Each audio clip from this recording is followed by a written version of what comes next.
was I up to? I think it was talking to these two and then camping?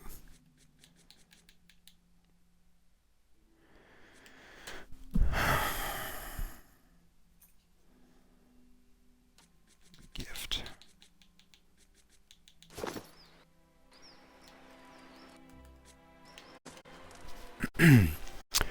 Aloth seems lost in thought. He flinches when you draw near, sucking a sharp breath through his What teeth. can I do for you? You've been acting A crumbling strange. castle, abandoned memories, and an old man who can no longer tell them from reality. I'd say we've seen some rather strange things. And if Meowald is to be believed, it would seem you've an uncertain future ahead.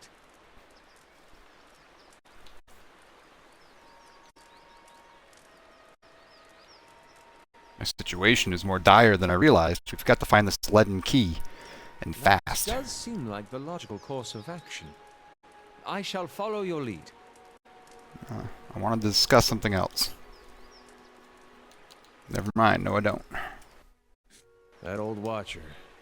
I don't know what I expected, but it sure wasn't that. You said you had some things you wanted to ask him. Well, it's kind of embarrassing now.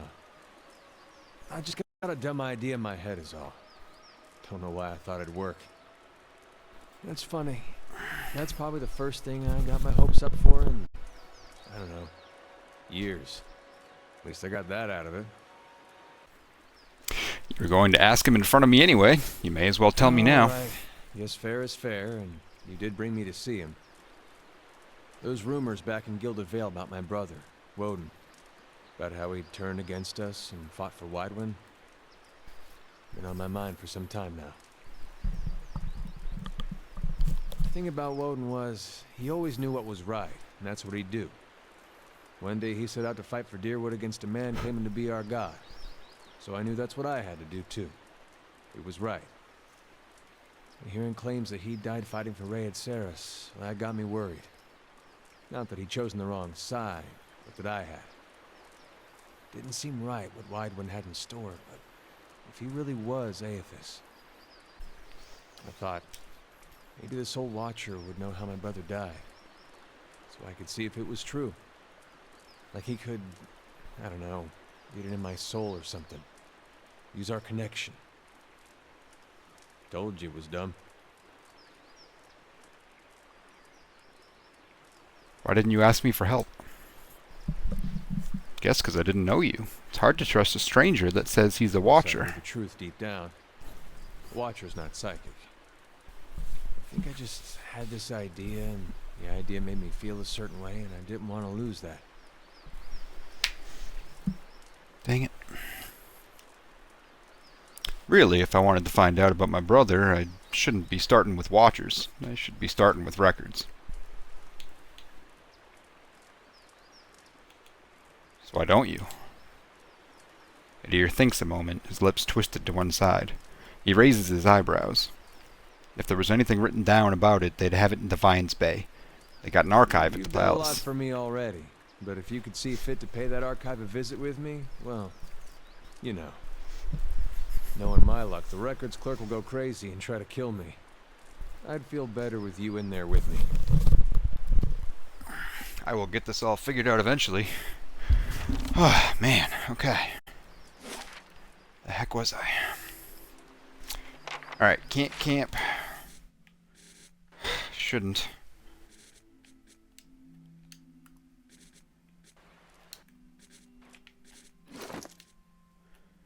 That's all taken care of.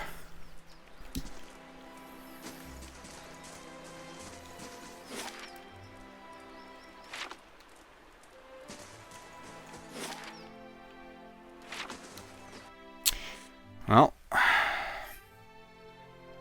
much as I don't want to, I'm pretty low on health.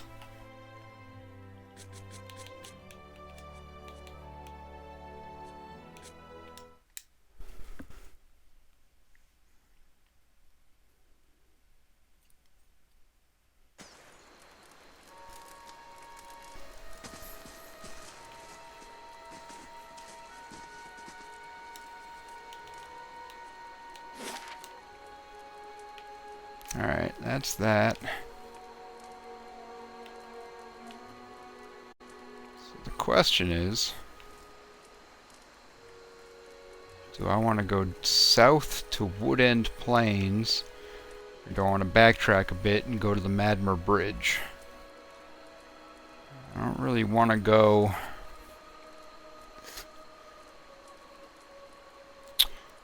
I feel like there's a reason she wanted me to go south.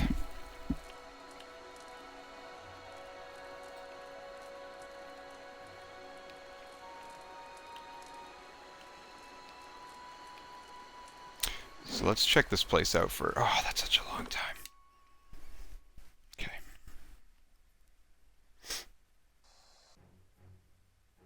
Nope. Zorips.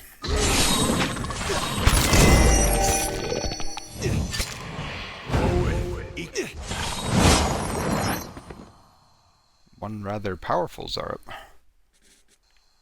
Okay.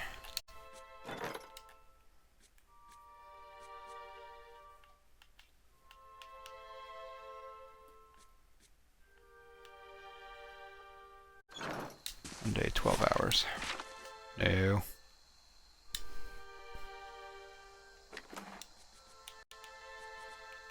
Moonstone.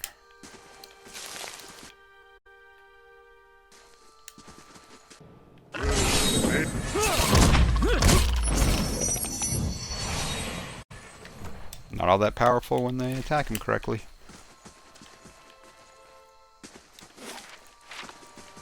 Alright, this place isn't that large. Good. Camping supplies, needed that. And a fine hatchet. Hell yeah. Although I don't think anyone uses a hatchet anymore.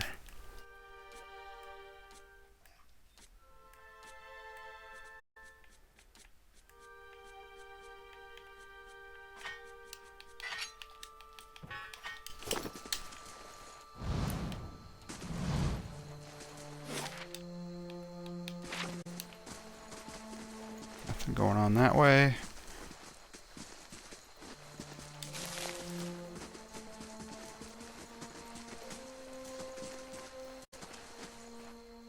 City Exa.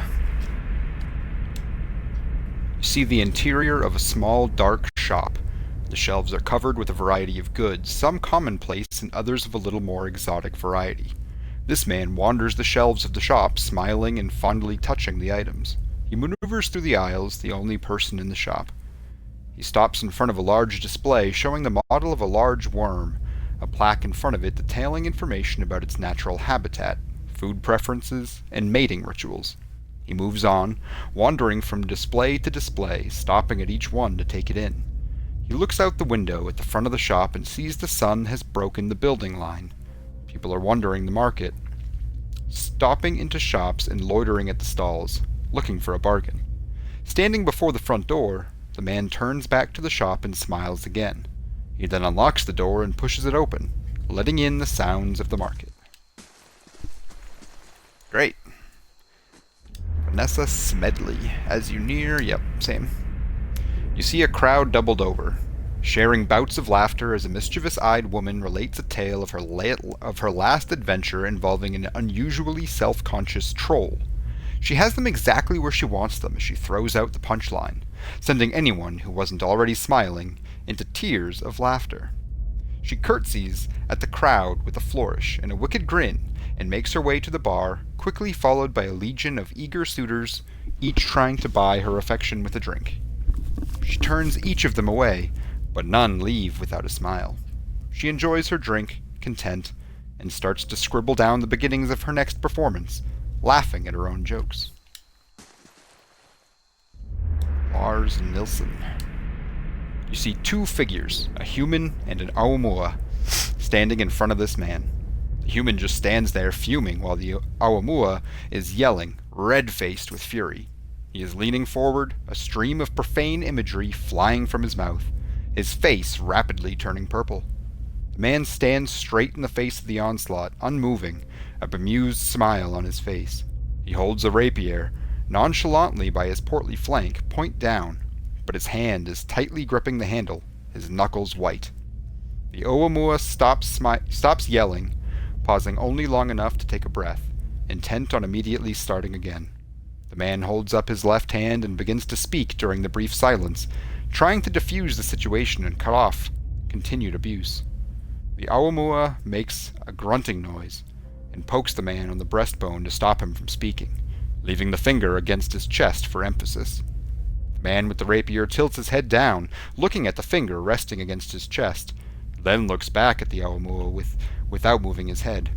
The Oumuamua realizes too late that he just crossed the line.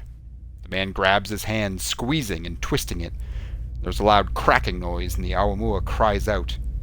The man raises his rapier and punches the Oumuamua, using the handle as added heft. There's a second crack, and the Oumuamua collapses to the ground, unconscious, blood pouring from his nose. The second stranger looks up from his friend's limp body to see the tip of the rapier already pointed at him, a flat, unfriendly, and serious look on the face of the other end of it. He raises his hands in defeat and backs away, turning to run when he is far enough away to ensure he won't be caught. The man turns to leave, the smile slowly returning to his face. Keeping an eye out. Nice and slow.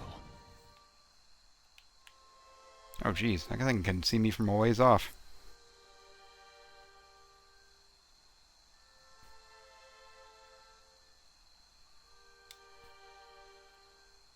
Get there. Nope. Alright. That's not gonna happen.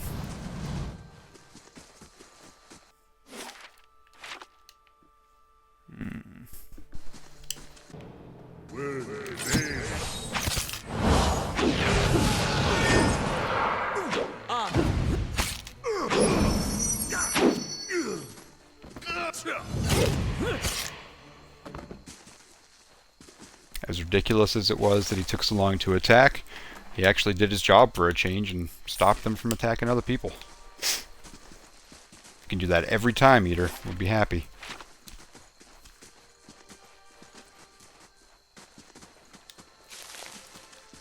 Why aren't these ones attacking me? What's happening here?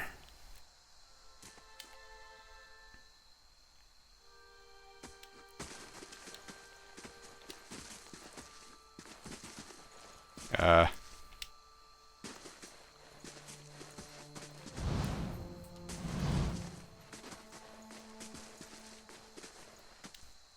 frayed end of the rope drifts in the river. That guy has a name. I feel like he's going to be part of a quest or something, so I'm going to leave him alone for now.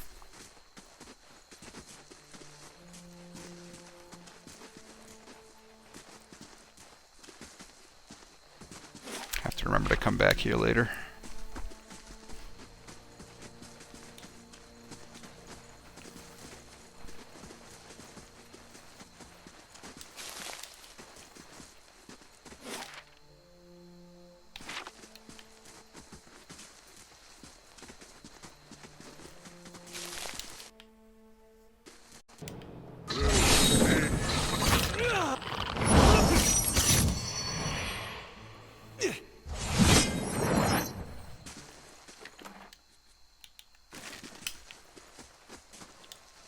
Maggots squirm amidst the deer's entrails.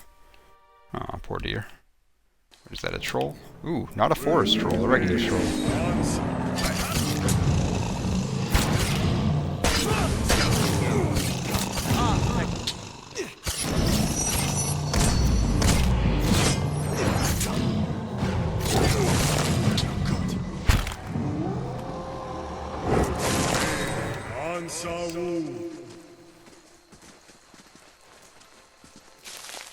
Wasn't too bad.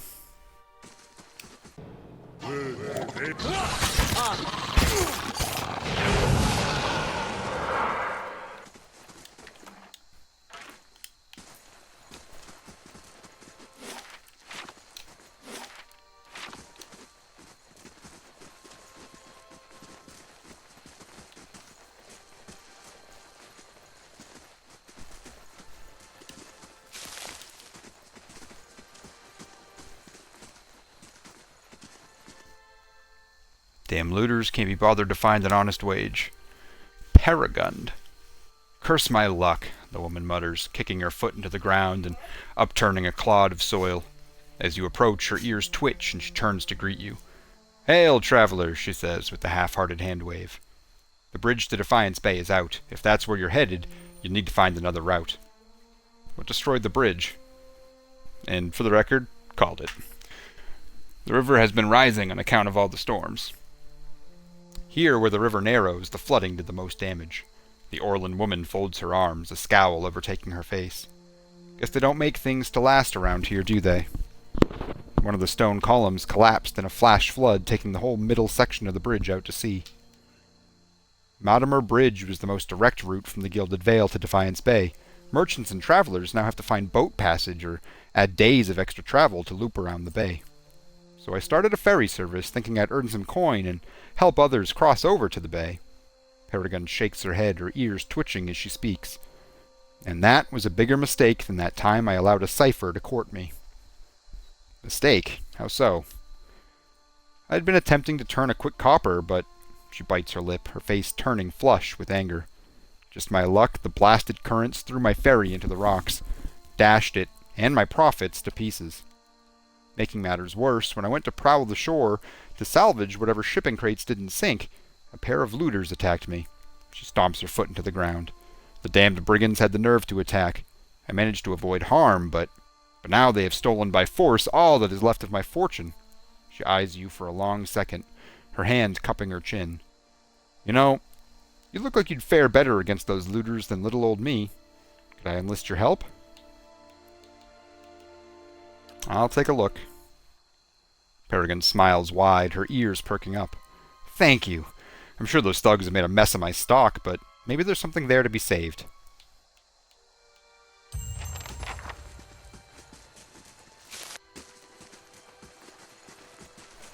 Called it again.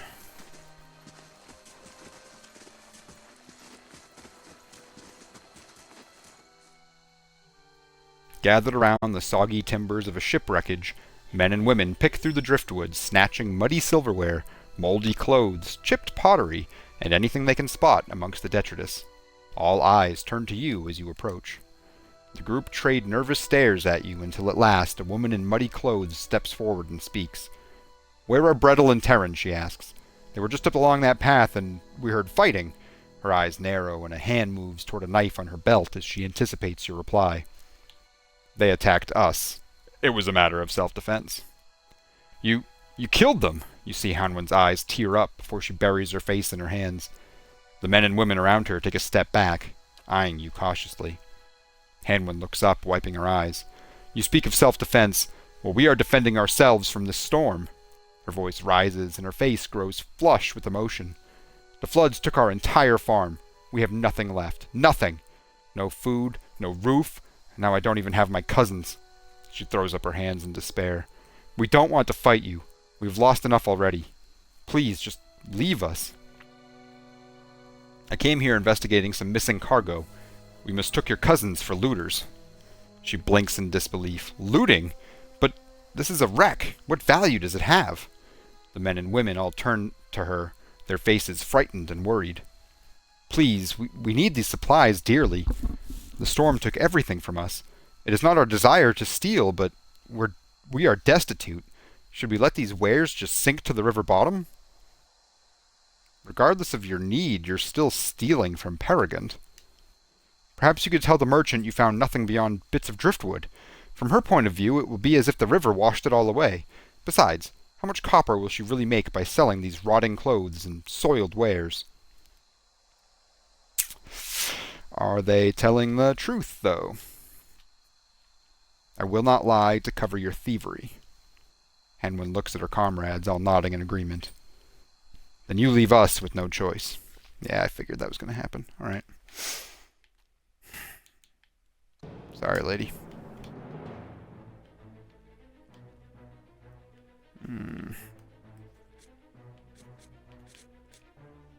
Oh, gosh.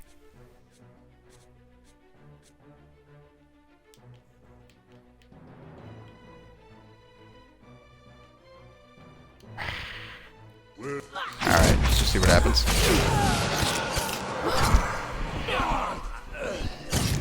Oh. Wow. Quick work of them. Got a nice hat.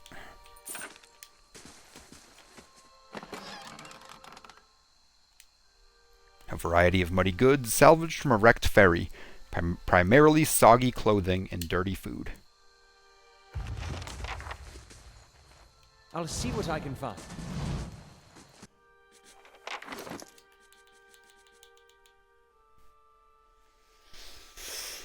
Immune to confuse and intellect +2. Since they seem to... Well, it's not confusion, it's... charm that they hit him with a lot. So who needs... Oops. Who needs intellect?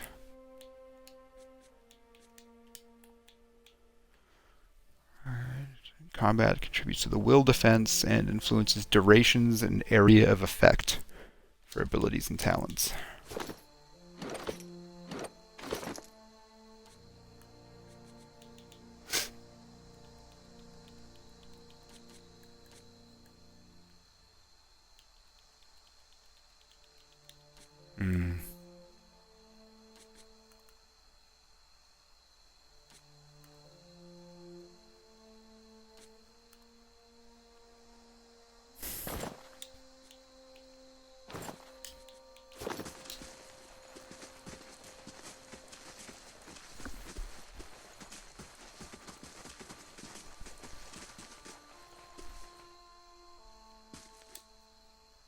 Peregrine bounces on her feet as you approach. My helpful stranger returns. Have you managed to find anything yet? Even if all you found is driftwood, just knowing those looters got what they deserved would moisten my breeches. Show her... God damn it. Show her the cargo. Would these happen to be your wares? Peregrine's ears twitch with excitement as you drop the supplies down in front of her.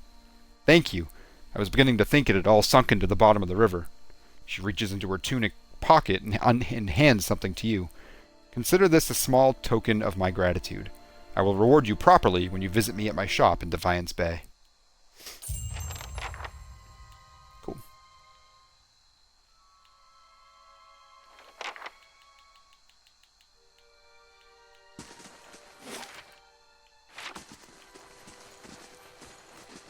It seems the Deerwood sees its share of floodwaters.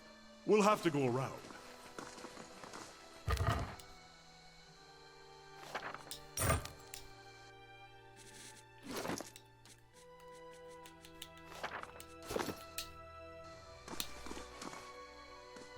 Arthas.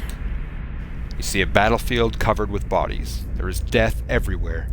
The sound of metal on metal ringing over the gore-stained ground. The cries of the wounded fill the air, occasionally masked by the death knell of another casualty. This man is running, but from what you cannot see. His breath comes in labored gasps. His eyes are wide and terror-filled. As he runs, he wrestles with a blood-splattered tunic. He tears at the fabric as though it burns his skin, his desperation eliciting small mewling sounds from the back of his throat. His foot catches on an arm, sticking out from a pile of bodies he is trying to maneuver around, and he spills forward, landing on a fallen soldier, looking into his dead eyes. The mewling increases in intensity as he scrabbles backward, trying to push himself off the body. His hand slips on blood-slicked armor, and he topples to the side, landing on his back. He starts shaking his head, cheeks wet with terrified tears. He pushes himself to his knees, and he surveys the field, eyes wide, breathing so quickly he's almost hyperventilating. Stumbling back into motion, his hands return to the tunic, eyes swinging wildly about, surveying the carnage around him. His frantic fingers finally tear the tunic from his chest, and he throws it to the ground, the sounds of battle still echoing in his ears as he flees. Poor guy.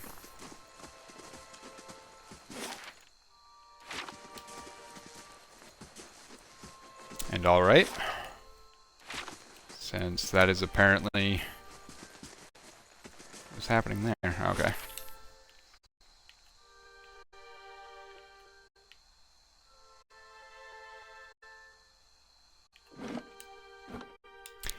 check Anslog's compass.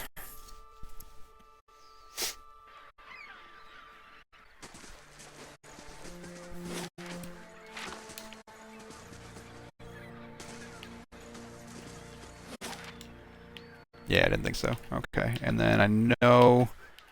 Oh, come on now. That's what I wanted to look at.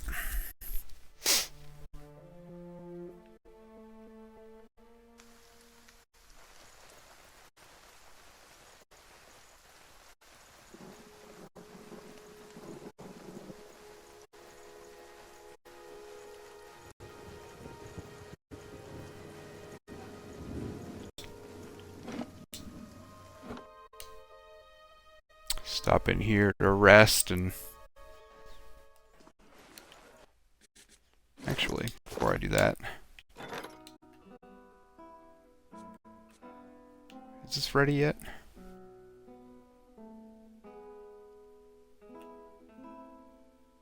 "16 hours. Okay. How do you do? I'd like a room. Absolutely worth it.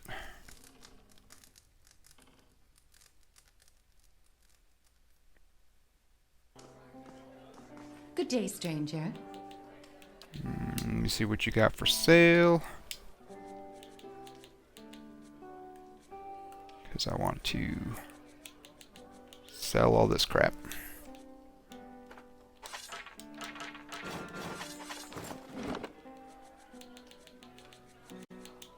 What is this? No, yes. Not these.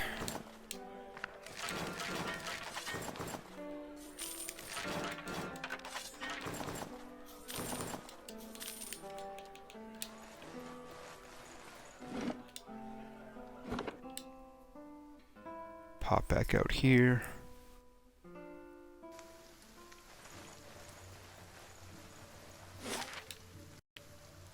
Alright, so there's nothing that way. Might as well make my way towards...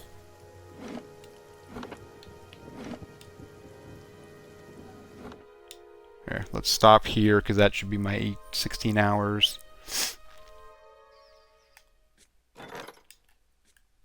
Maybe. 40 minutes. Killing me.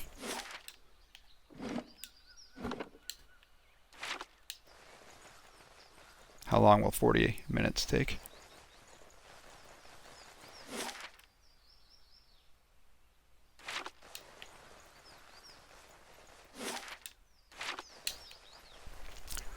I guess we'll just run across it. It's better than losing 17 hours.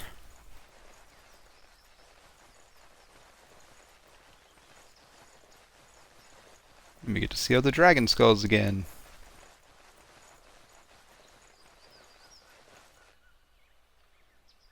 That didn't take as long as I anticipated. There it is.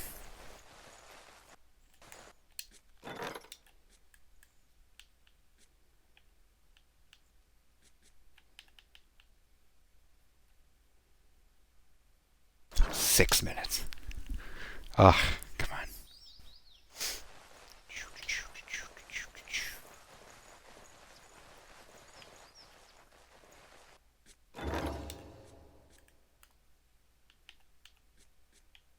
There it is. We now have a main keep. Hooray.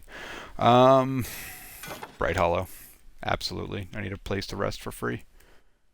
I forgot to buy camping supplies too. But should be okay there.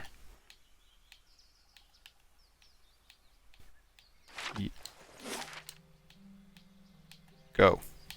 Thank you. Now to Woodend Plains.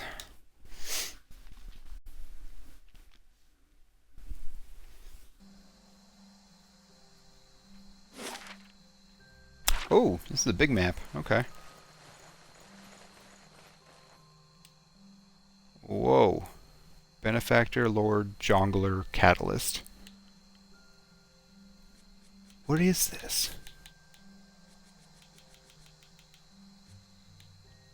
Fool, Dragon of the Obsidian Order.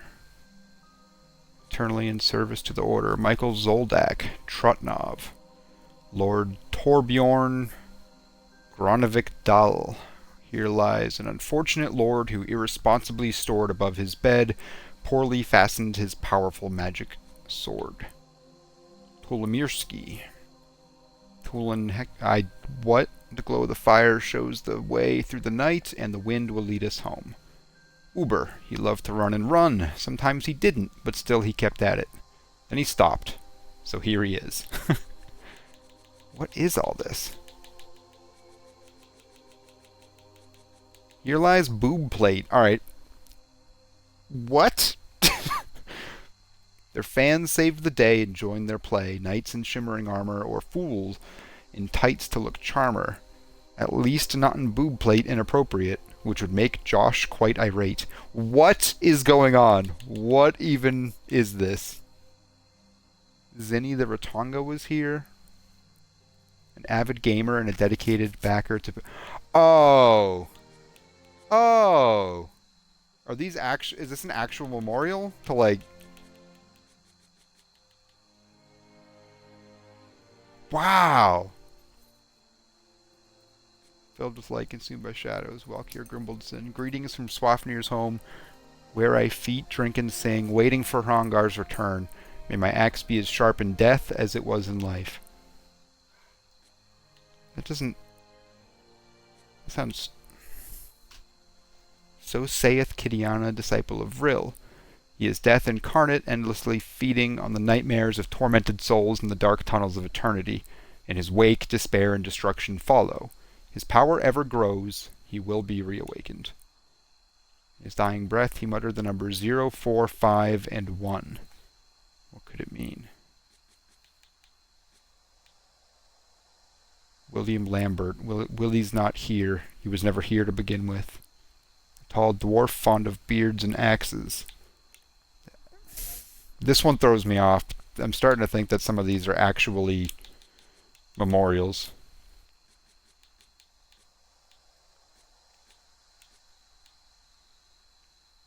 Yeah, in memory of Powell, I apologize for butchering the last name, Kasaruski, aka Suicide Bunny, 1979 to 2015.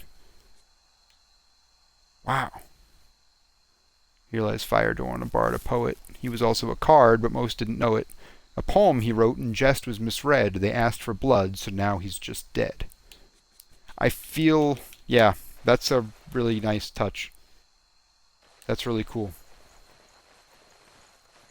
It's possible that they mix together, you know, in-game memorials with real-life memorials, but I still think that's fascinating that they would do something like that for their players.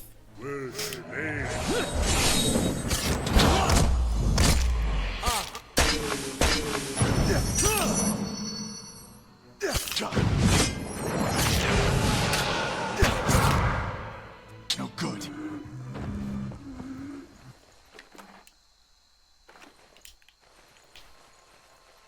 Wow.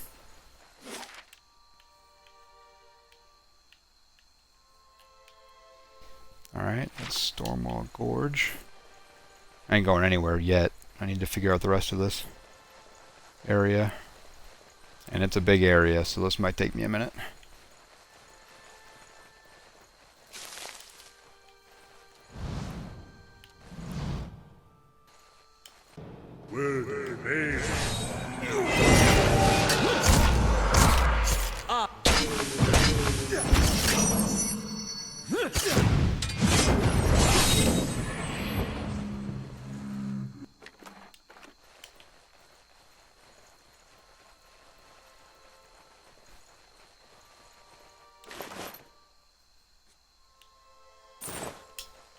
I shall be discreet.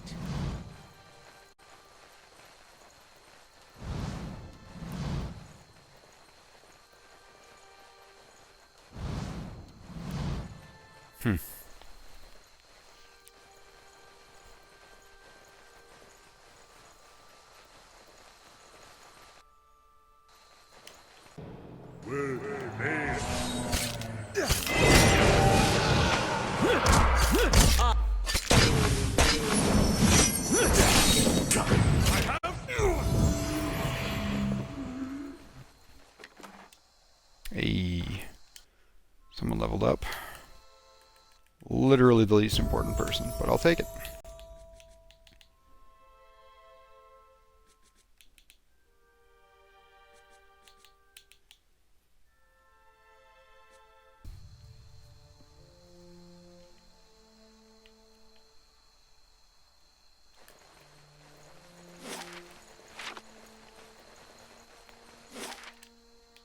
Same? Yep. Nothing's changed there. Oh, Pup, you stink, buddy. Woo. Love you, but woo.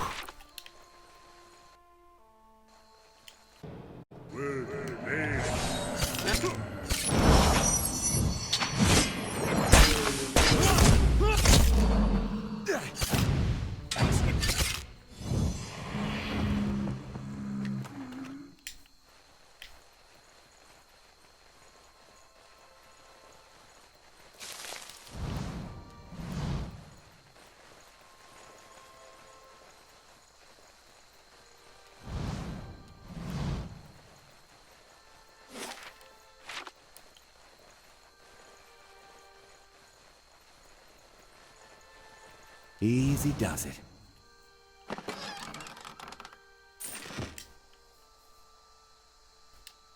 Wine dregs swirl around the bottom of the clay jar.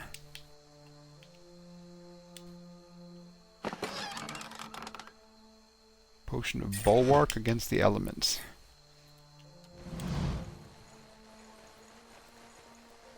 Laying low.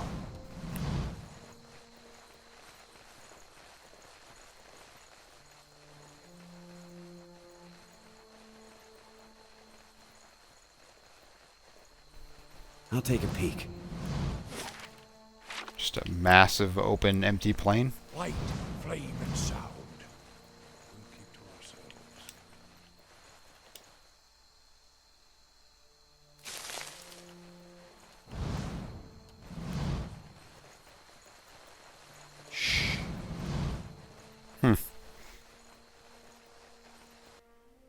Not much going on here. Whoa, what is that?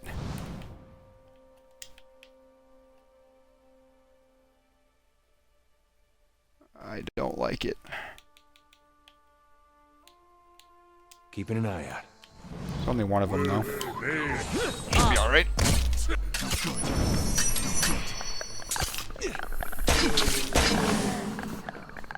Ugh. Horrible sounds it makes. Didn't like that at all. Easy enough to kill, though.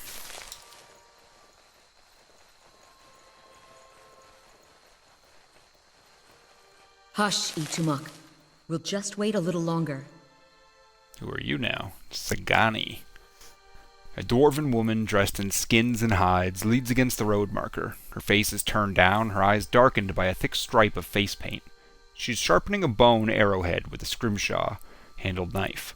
Her attention, however, is focused on a bear figurine between her feet. A large, white-furred fox standing at her heels looks up at you as you approach. Easy, Itumak. It's not him. Who are you waiting for? I'm looking for a very, very old friend. I'm not sure what skin he's wearing now, but I'll know him when I see him. What skin he's wearing now? Shapeshifter, maybe? Your friend is supposed to meet That's you what I here? heard. Of course, the man who told me so was carrying a staff he claimed was made from dragon bone, but I know whitewood when I see it. That should have been my first clue, but I had to try something. Back up. What does this stranger have to do with your long friend? version.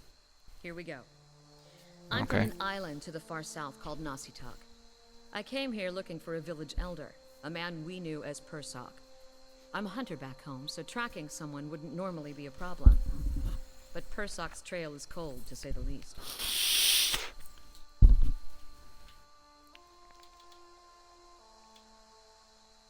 How long have you been looking for Persok?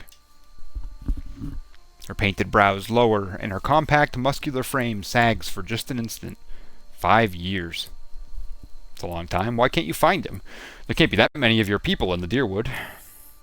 He died when I was still a young girl. Forgot to mention that part, did I? I'm looking for his latest reincarnation, which could be anyone. Oh, that's right. Okay. That makes sense. How she would know about that is interesting, but... So you've been searching 5 years for a stranger you barely remember, who could be anyone That about now. sums it up. And it must be an important So I duty. keep reminding myself. Still, it would be nice if important duties came with clearer instructions. She looks at the Audra figurine in the dirt. How does that statuette figure into it?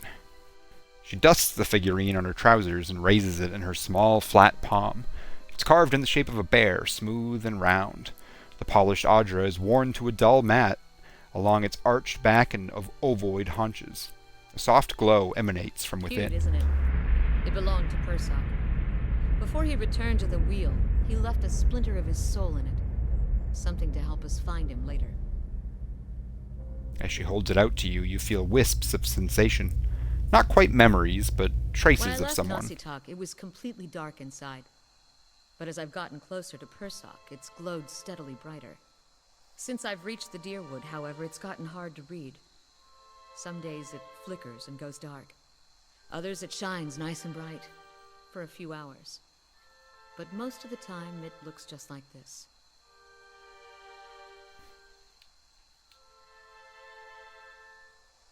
Persock could be further away still. She shakes her head. I spent a year circling the area, thinking the same thing. Got as far south as Ozia and as far north as Fleetbreaker Castle when I realized the figurine was going dark again.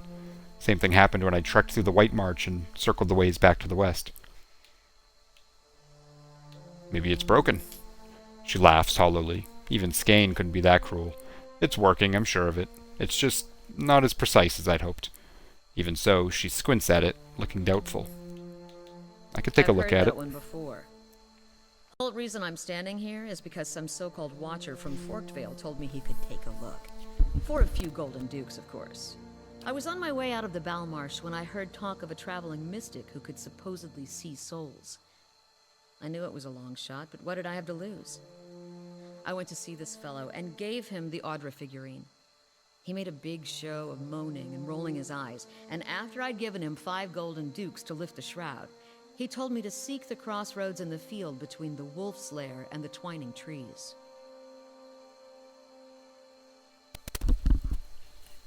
Is Twining Trees a real place? He meant Twin Elms. I haven't been there yet, but I hear they have some especially memorable trees. And what's the wolf's lair? Defiance Bay. Locals call the current Duke Wolfgrin.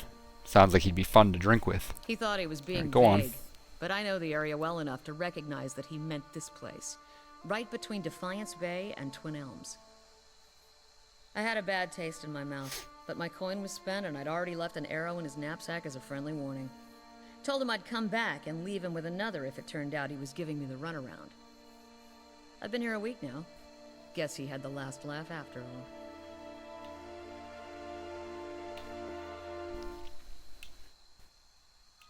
May I see the Why? figurine? Fine. Please? But if you try to run, just remember that my arrows are faster. She hands you the figurine, her chapped knuckles grazing your hand. She watches you examine it, wary but curious. You raise the Audra bear, turning it in the light. As your eyes catch a tiny, glinting scratch, the scenery around you melts away.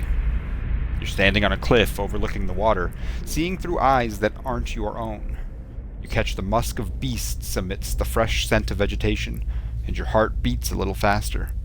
You'll have to watch your step up here. You look down just long enough to see the sharp, pale cliffs drop into the water hundreds of feet below you.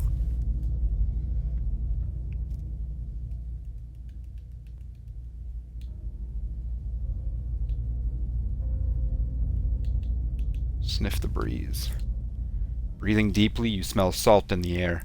Wherever you're standing, wherever Persock is standing, must be near the ocean, not a lake. Examine the roads. Deep ruts score the hard-packed dirt. These are the marks of wagons, numerous and heavy laden. A large city is close.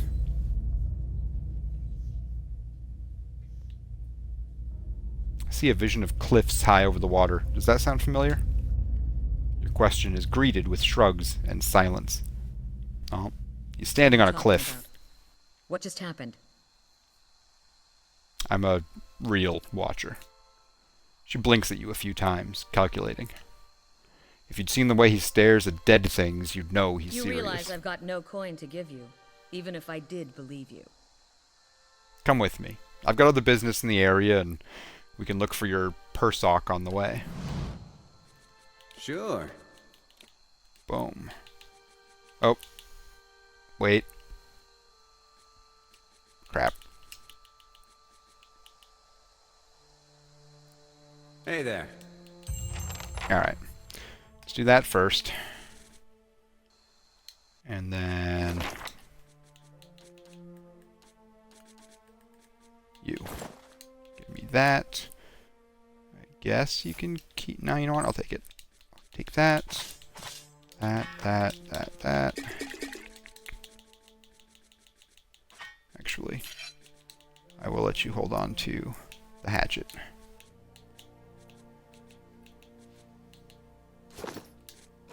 I don't know if I can do this. Must be at the stronghold. Alright, so if I... 12 hours. Yeah, let's do the return trip. Hopefully I don't run into any enemies right here. Looks like I'm clear. Yeah, I'm fine with that.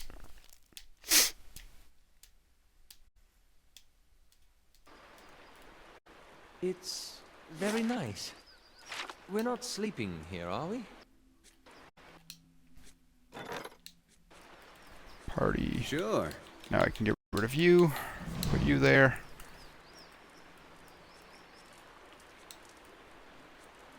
Don't care about that.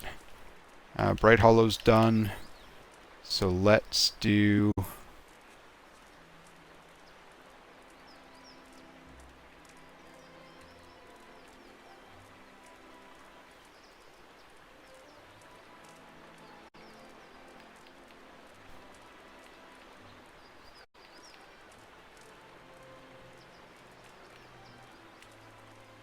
I'm thinking the Western Barbican, so that I can block intruders coming from that direction. Because I mean, like, all the bonuses at Bright Hollow are nice, but they're not as important.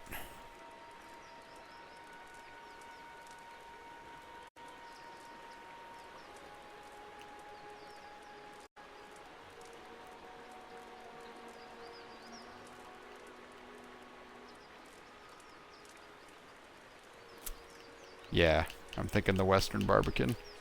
I don't like the idea of this thing being attacked. Neri the Left Hand. Bad visitor leaving in 5 days, 19 hours. A wanted criminal by the name of Neri the Deft Hand has arrived at the stronghold seeking aid in fleeing the Deerwood. It's called a bad visitor, so something tells me I should send him on his way. But we'll hear him out at least. First things first. My usual stuff. You can go here, I think. Let's put him in the front. Let's try that. Yeah, that looks good.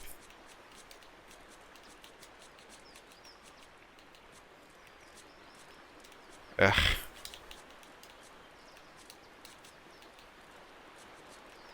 Yeah, that's a good formation for now. Inventory. What does she got? Huh. She comes with fine weapons. Nice. Mossack hunting bow.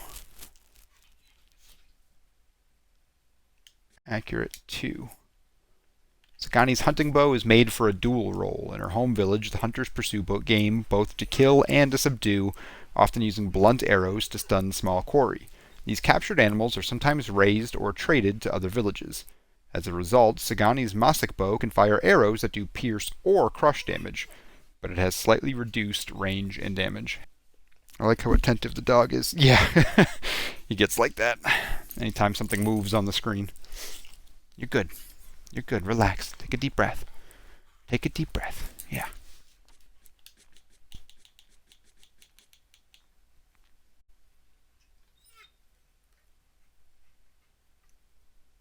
So less damage, but the option of crush, and probably way more accurate. That is one thing I forgot to look at. +8. Yeah. So we're going to sell that. We're going to keep what she has for now. And what do you got? Dang. All right. You're good there. Probably give that to you. Where did the other... Oh, I'm an idiot. Stronghold party. Farewell. I do this every single time. Swap that.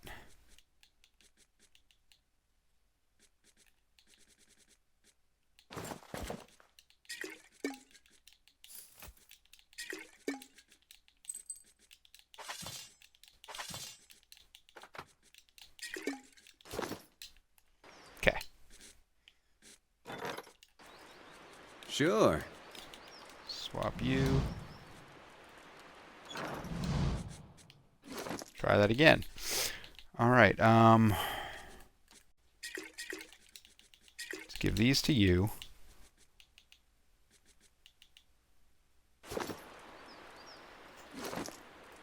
Who wants a torch?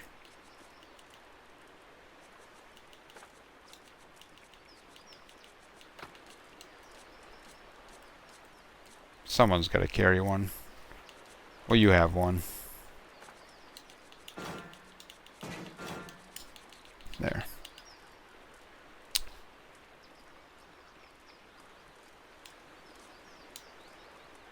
-3 will. +5 accuracy against spirit, 25 damage. I want to say give that to him. His damage will go down.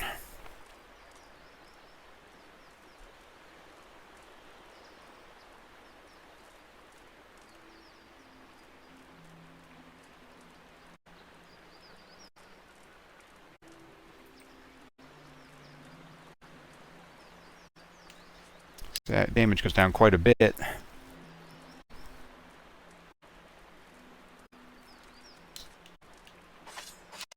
But he's not a damage dealer, so why not? I got fine sword.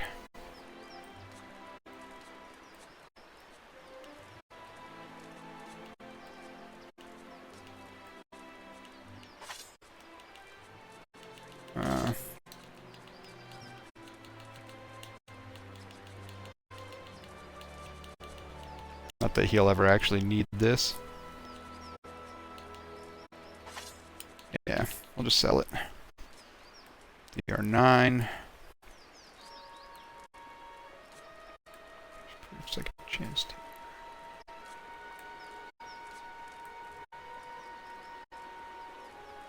Think we're good with that.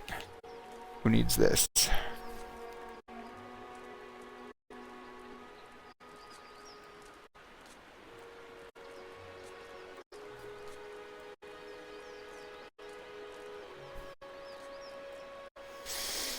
Man. Well, alright. Guess it's time for you to upgrade your cloak. Why not? Where did your cloak go? There it is. And then Ring of Deflection. You're good. Let's give it to him since he's in melee. Boy, what you got there? Chewing on yourself? Where's your bones, huh? Don't eat your nails. Okay, now that that's all dispersed, next up is to level her up. I don't actually care about her having stealth. What I do care about is her having... Oh, jeez, she already has a lot.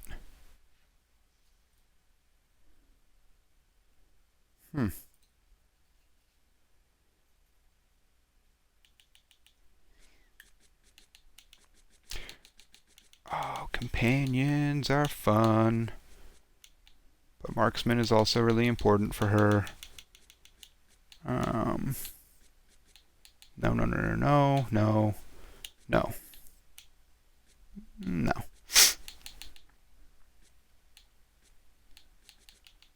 Okay. So we have...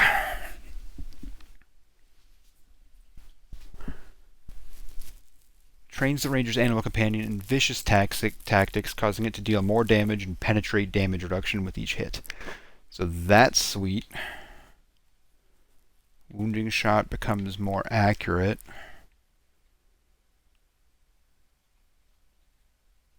Which just hobbles them. Nah, I don't really... Resilient companion, that's probably important. Faithful companion. Plus 30 defense against charm, dominated, confused. That's cool. And merciless. 30% damage. Damn! Oh, all of these are good.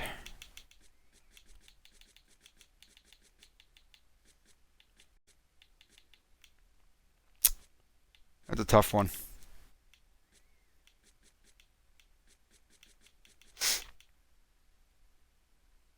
But do I want her focus to be on the companion or on her own?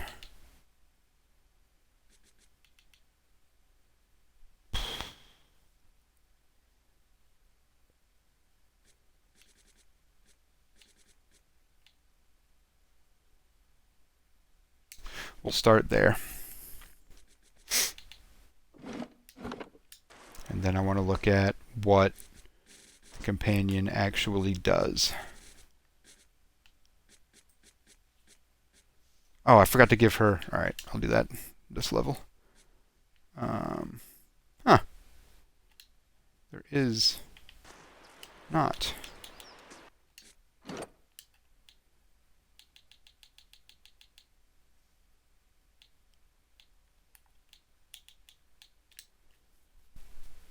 Okay. Ah, there we go. Minus 10% action speed, so he's quick. Decent interrupt. He's quick and accurate.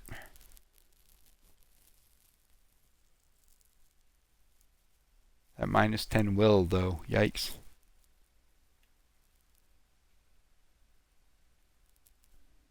But how much damage does he do? Is there a way to select him?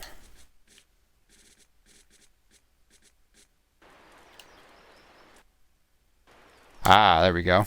Not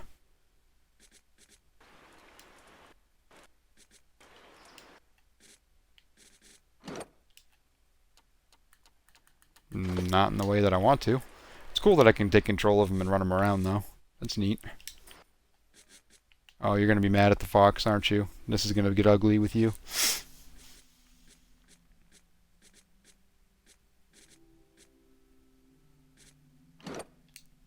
Well. Okay. There's no way for me to tell. It makes... Not what I wanted to do, but I guess that works. Sagani draws up beside you, her fox following at her heels, and takes a seat next to you. Even if you are putting one over on me, it's nice to have a hunting party again. Sounds like you've been gone from home for a long time. 5 years for me. Must be 30-something for Ichimok. Whoa. Hearing its name, the fox looks up. What an adventure. It started out that way. It's been a long hunt. A long time away from my family. Before, I'd crossed the tundra of Nasitok following caribou herds.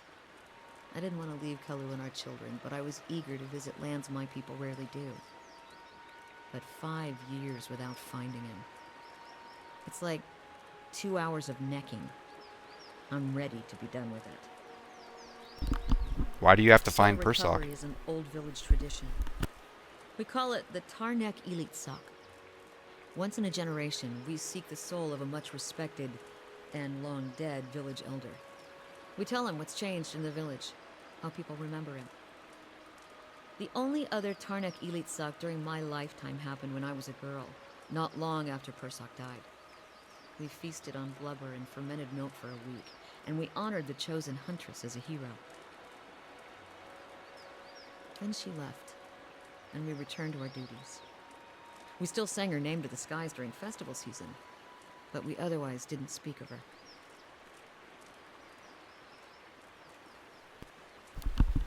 What happened to her? I don't think she ever returned. It happens that way sometimes. She folds her arms, her expression sober. I see. It's not being forgotten by my village that troubles me. But sometimes I wonder how my husband and children remember me, if they think of me often. That must be difficult. There's no point in dwelling on it. More often I find myself wondering whether Persoc will remember us. You claim to see souls. What do you think? Do you remember your past lives? No, not clearly. And that's the truth. I figured. Most people don't anyway. I suppose that's why I'm supposed to remind Persoc of what he left behind in our village. What would you tell him about your village? Is probably much the same as it was 100 years ago. We live between tundra and frozen forests, and the land takes as much as it gives. But our hardships bring us together.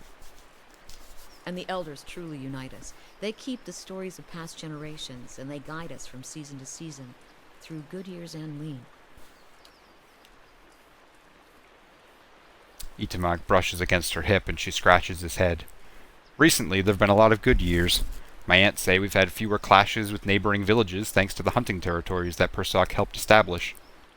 In bad years, we rely on trade with the merchants that pass our shores. We exchange walrus tusks and seal pelts for grains that last us the hard winters.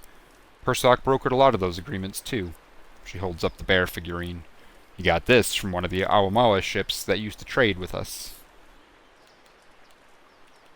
Sounds like Persoc did a lot for your people. That's what I'm supposed to remind him. Sounds like you're on a hunt of your own, though. You feeling the thrill of the chase, or ready for this to be over?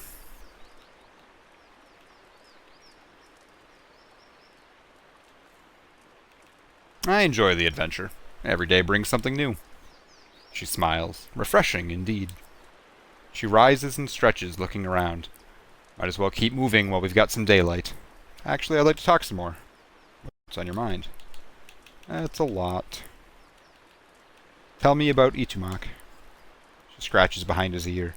A good hunter, but not much of a talker, and that's been fine by me. When we hunt in Nasatak, we almost always bring our foxes with us.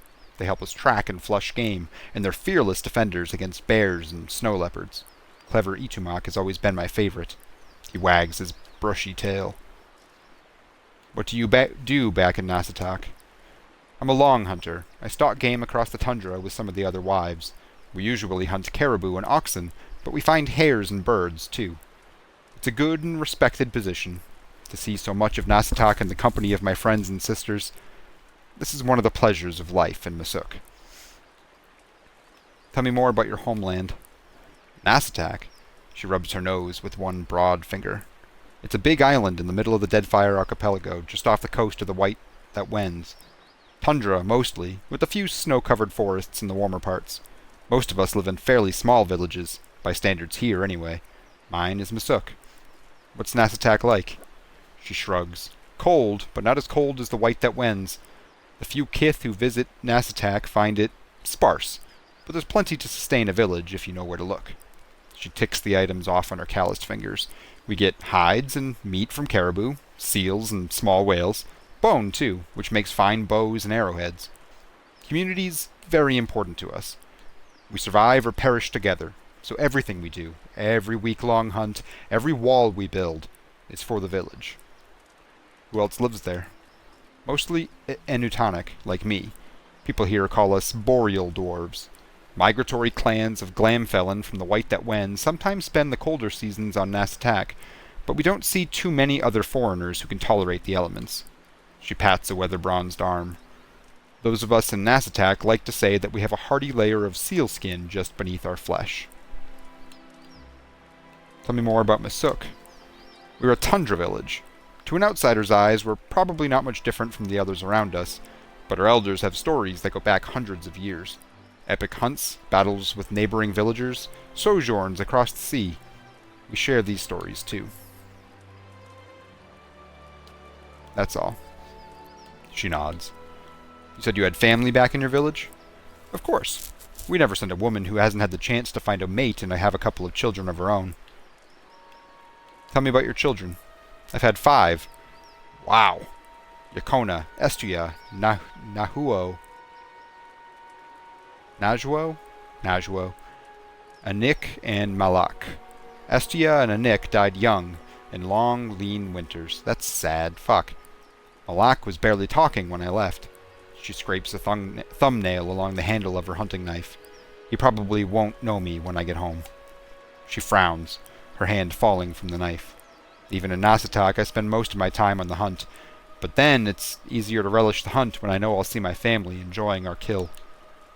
What's your husband like? Kalu's a good man. He's raised our children well and built us a strong home while I've been away on hunts. Our parents chose us for one another when we were still young. Not the way things are usually done here, but ours chose well. She smiles. We came to appreciate each other as helpmates first, then friends, and then, well, you know how it goes. There's a hint of a blush below the stripe of the face paint.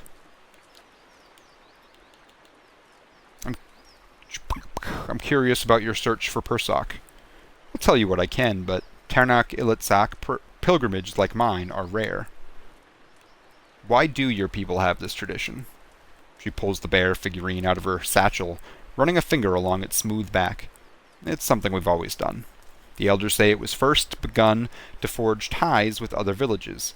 It's hard to fight over caribou herds when you see someone you respect on the other side.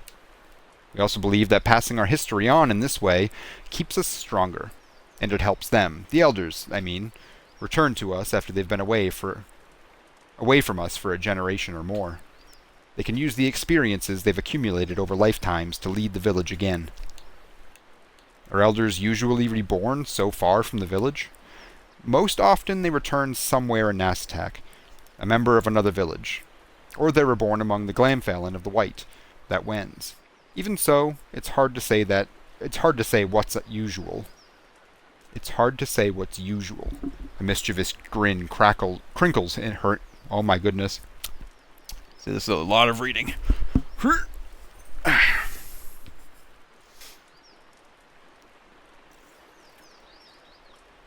A mischievous grin crinkles her eyes. When my grandfather was a boy, the elder came back as a polar bear. The huntress chosen for the task had to recite half of her village's deeds while running from the beast. That's awesome. Her expression sobers. Even so, there have been journeys longer than mine. Some last decades, and the huntress doesn't always return. What happens when the elder is found? That depends on the man or woman he's become. It's easiest when the rebirth happens in another village of Nasatak where the tradition is understood. Even in the White that Wends in the southern islands of the Dreadfire Archipelago, people understand this custom and will welcome you politely enough, even if their souls do not remember. She shrugs. But sometimes you find someone whose soul has no memory of the village, and you have to tell him of people who remember him still. As disheartening as this is, you hope that the reminder will aid his soul in a future life. How did you get picked to come search for Persoc? She grins. Another old village tradition. The elders watched the caribou migrations and cast seal bones to determine the right time for this journey. When the omens were determined, all the village wives drew shark teeth. We're the ones that go away to hunt and fish, so we're the best suited for a task like this. Anyway, I grabbed the little tooth. She frowns. Traveling so far is a rare privilege for us, but as you can see, the journey can be unpredictable. What are your thoughts on my search? She frowns. Helps to know what you're hunting. You've got a lot of tracks to follow, but where they'll lead is anyone's guess. Alright. Interesting. Lots going on there. Gotta remember to give her athletics at least 1 point. And then start bumping that up some more. Okay. Minus 20% ranged attack speed, already not a fan. Minus 20% reload speed, definitely not a fan. Plus 10 ranged accuracy, plus 20% ranged damage. 50% damage against targets affected by damage over time. I mean, that sounds great, but who gets damage over... Does she have a way to apply damage over time? Is that something that I missed?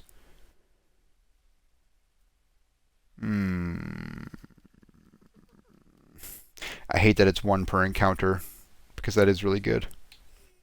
Swift aim. Plus 20% attack speed, plus 50% reload speed, minus 7 accuracy. Man. I think that's probably worth it.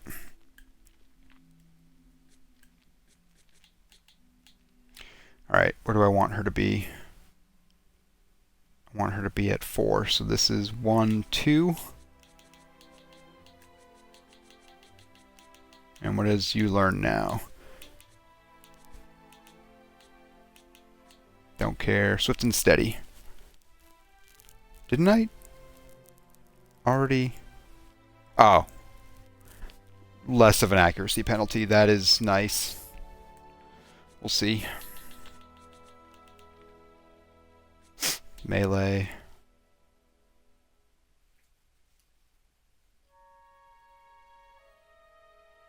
Is this melee?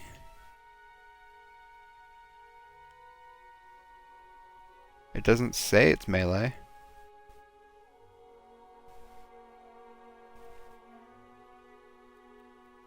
Because raw damage is sweet. Oof. Oof.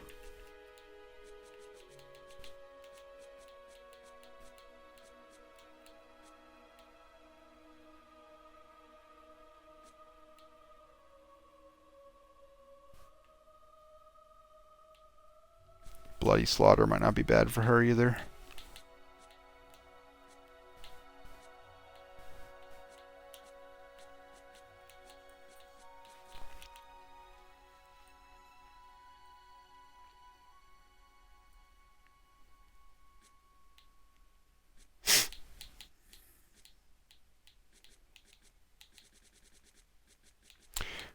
But I kind of want to give that.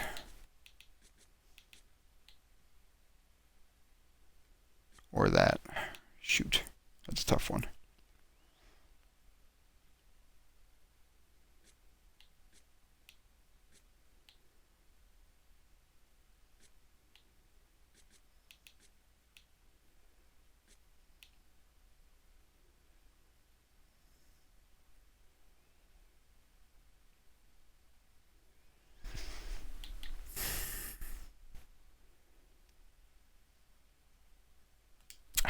Gotta do that.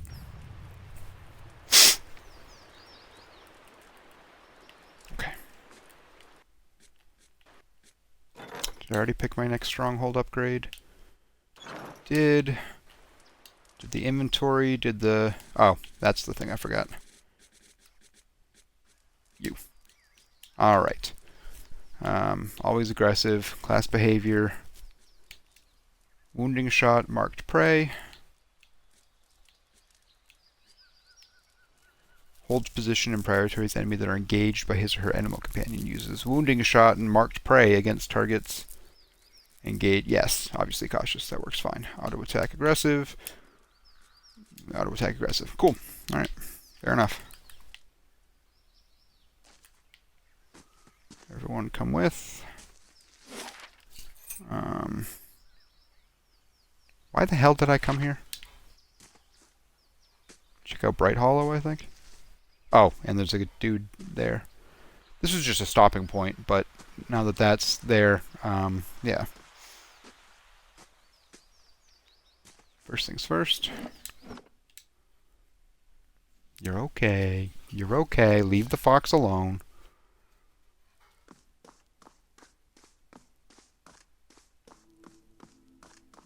Okay, it's all cleared up now. That's neat. Nice and quiet. Davos could use a spot of help. Name's Neary. Begging your pardon and all, my lord, but I was hoping we could talk. Very well, let's hear it. You call your allies together and motion for the petitioner to step forward. Oh, neat. Oh, cool. Ah. It's like holding court. I like how I'm, like, flailed out on the seat. Neary the deft hand. So, might be I got myself nicked here and there for a few unsavory deeds. My name's on posters all over Defiance Bay now. Makes it harder to walk about freely, if you get me. Pop. Hey, easy. Step back, if you're going to be that crazy about it. Relax. Relax. You got this. My thinking is, it's time for me to seek out new horizons. Deadfire Archipelago seems nice. Then I'm out of everyone's hair. Only, I could use some help getting there. Not that I'm asking you to do this for free, mind. I picked up a couple things here from a fellow I know. Not much good to me if I'm caught.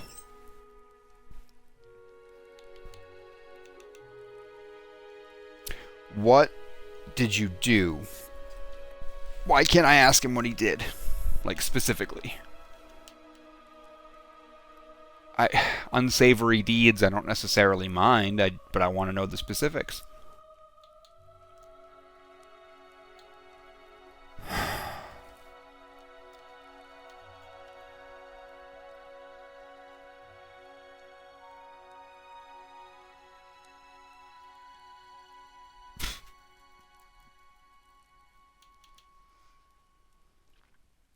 Why not?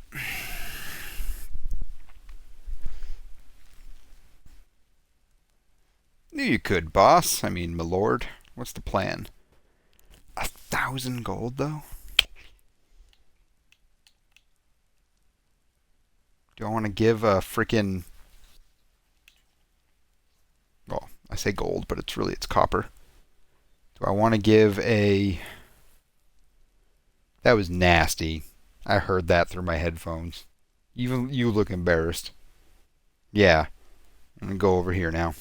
Gross. Gross dog. I still love you, but you're disgusting. Do I want to give a criminal... It's deft hand. He's probably just a thief. Yeah, that's fine. Helia's tits. That's real generous of you. I'll get myself to the harbor right off.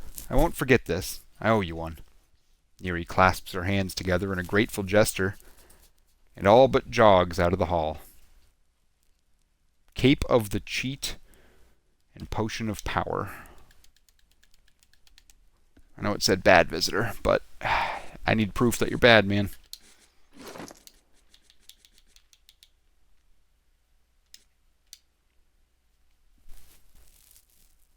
Incorporating the restorative and volatile powers of necromancy tinged bones, this foul-smelling but potent elixir is of undeniable worth in a fight, for it can give even the most hapless of fighters the effectiveness of an aged veteran. That is pretty damn sweet. Might be very important later. Minor spellbind, escape, and deceptive. 10% of incoming grazes converted to misses. That's helpful. The simple cape was the property of a young gambler who made her living at dice. She played and cheated her way across the Deerwood, and she was playing a game with the off-duty soldiers at Hell's Gate Citadel when an extra die clattered out of her sleeve. She fled, and the drunken soldiers at the table grabbed their weapons and gave chase. The alarm went up across the citadel, and the gambler dodged the spears and arrows of the emerging guards as she made her way to the edge of the island. When she reached the cliffs, she skidded to a halt, cast a single glance at the pursuing soldiers, and tumbled into the sea. Half of the guards on duty that night tried to claim credit for the arrow or spear that must have knocked her into the water, but when they retrieved her cape from the branch that had her snagged it, they found that it was whole. Her body was never found. Okay, so...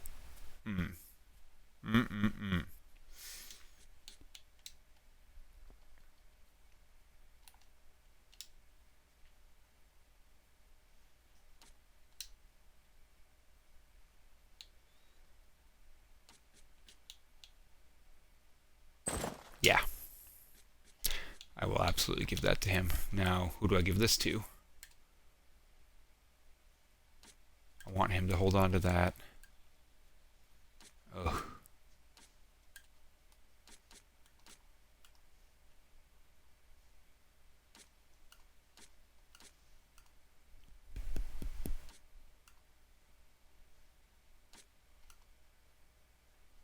Yeah, this is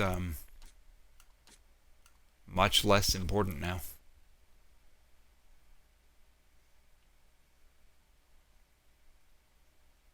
Dang. I mean,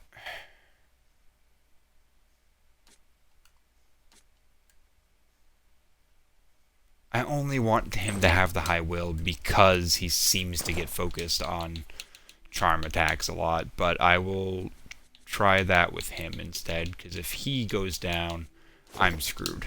So, that'll work. For now. Let's see what happens.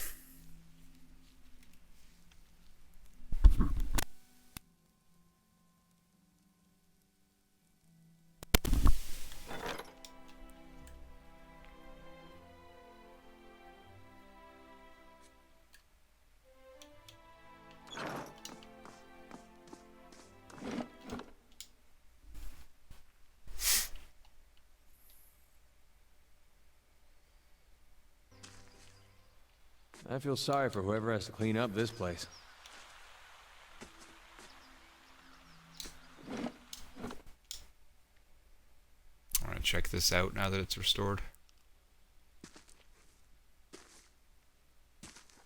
Mostly restored. Not at all restored. What is happening here? Oh, that's all restored. That looks fancy and nice. The new shelves smell rich with freshly cut timber.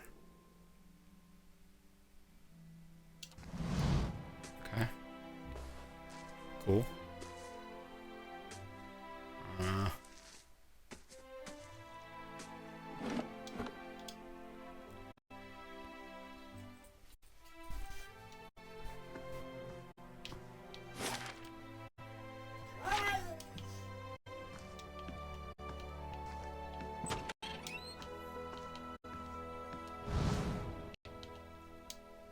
The wilderness of the Deerwood rambles on beyond the heights. Alright, random empty chest. Neat.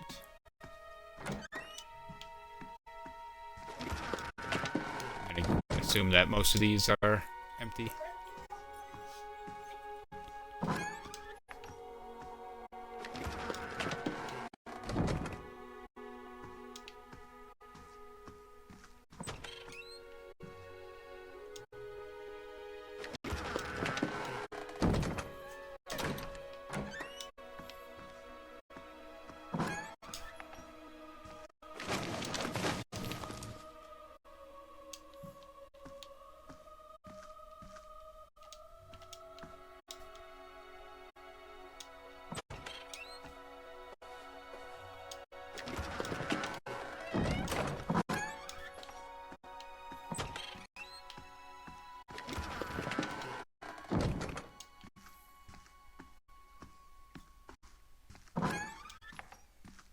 Ah, my room is nice and fancy. The window on the other side of the curtain looks down on a tangled mess of overgrown hedges.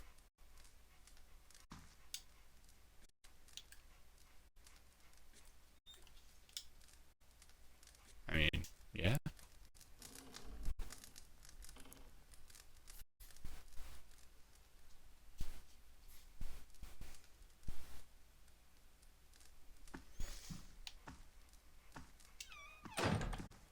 Oh, stop.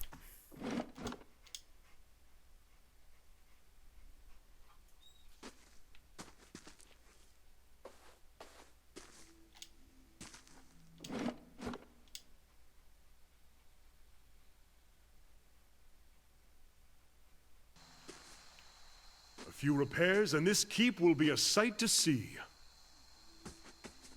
I agree.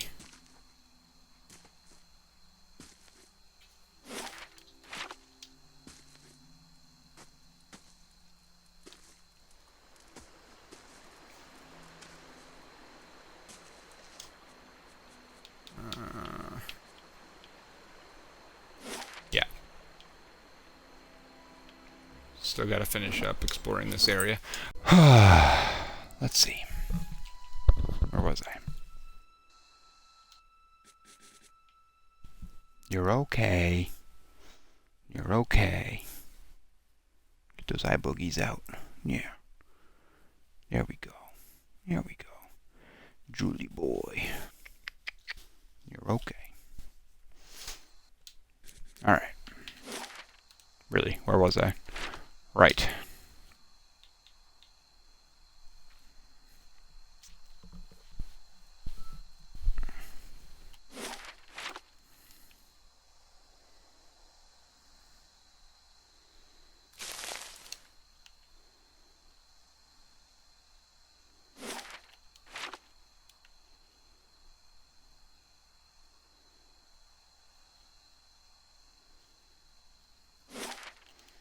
Alright, this is where I was when I found her.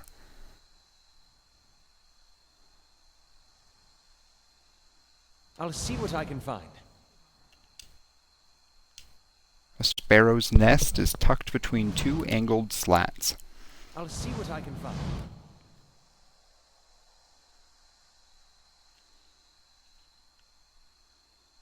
Why are they mixed up? Hold on.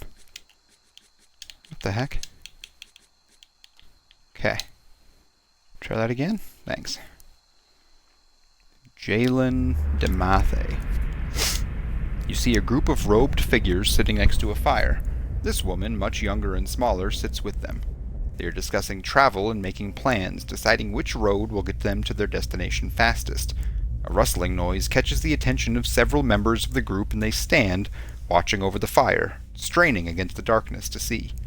An enormous shadowy figure makes its way into camp, and the darkness slowly parts against the firelight to reveal who it is. Many members of the group stand, readying weapons. Others quietly invoke their god, preparing spells for battle.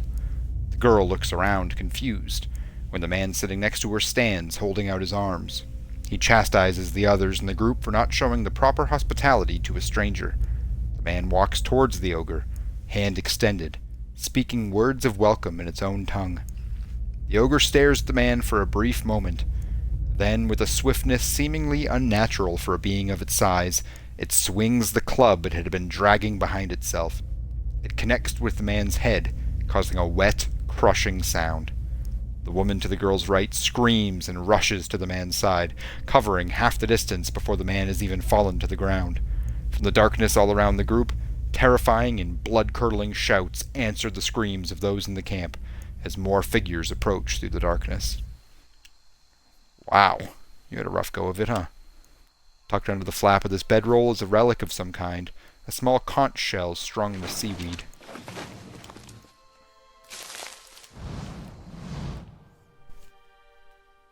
Oop, that's a fucking lion. What the hell?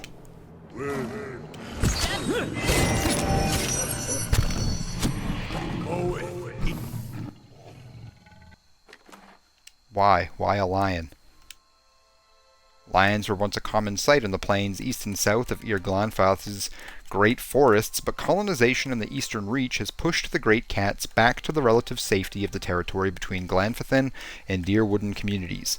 In addition to their great power, lions are known for their roar, a terrifying sound that can strike fear even into the hearts of the bravest kith.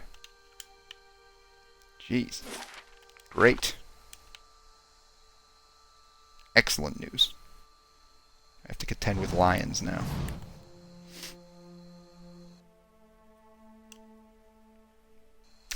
Something tells me that's not the only one. Steady does it. Yep. Any more? 3 at least. Oh god, it's gonna see me. Alrighty.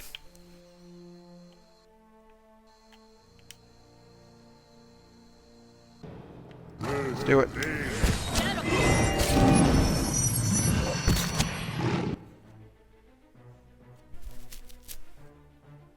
Oh no, the fox. So what happens if the fox dies? Is my question. Obviously I'd like for that to not happen, but...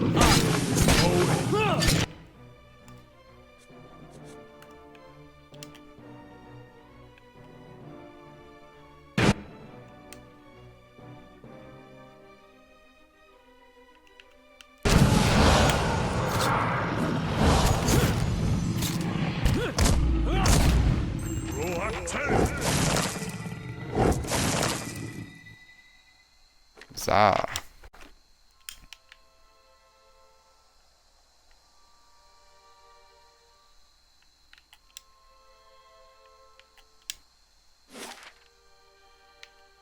Alright, now I can go to that bridge.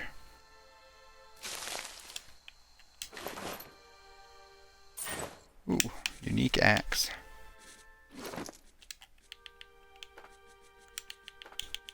Those are not ingredients, I guess. Hearth Harvest. Unique hatchet, interfering, burning lash, rending.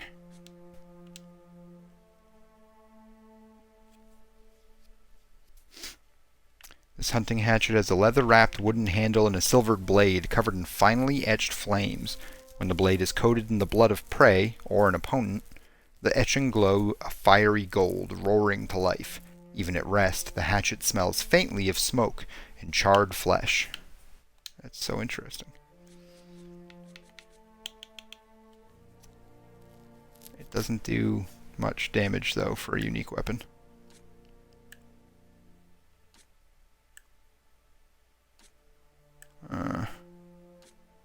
It would arguably be better than this one. No, it's not even. I mean, if I'm not doing fire damage, what's the point? It does have 3 DR bypass. I think that's the catch here.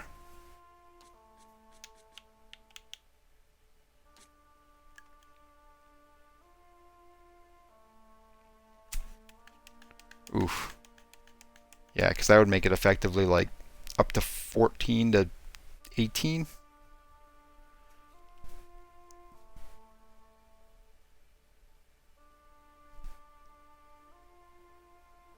I don't think I want it over any of these, though.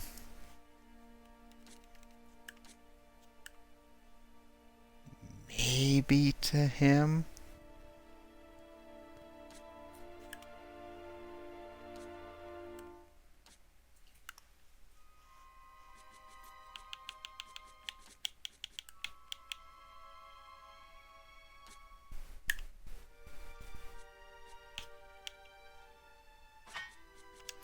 I'll give it to her, just for funsies. She'll never use it, but... Alright, check out the rest of this area.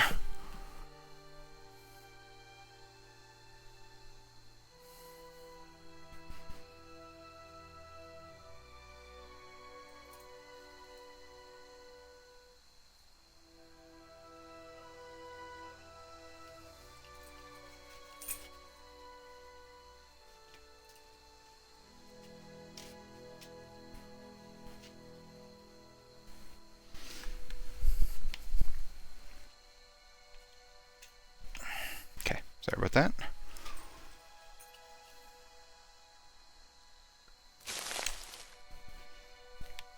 St. Gieran's Horn. Forest trolls are not... Oh gosh! I opened it up too soon, didn't I?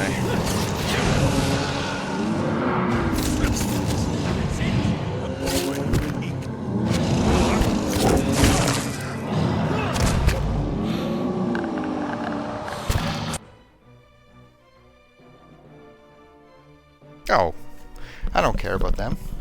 Come on now.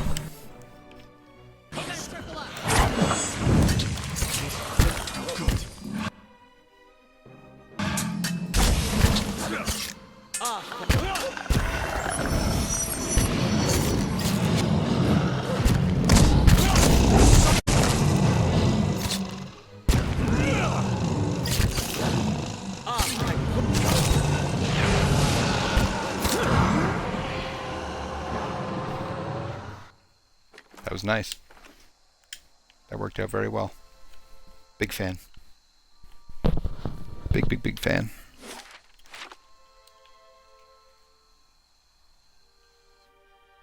Oh, 2 of them leveled up. Alright, what do you got? You've needed that less. So... yeah, let's keep going on your mechanics to make sure I can get all the locks that I need done.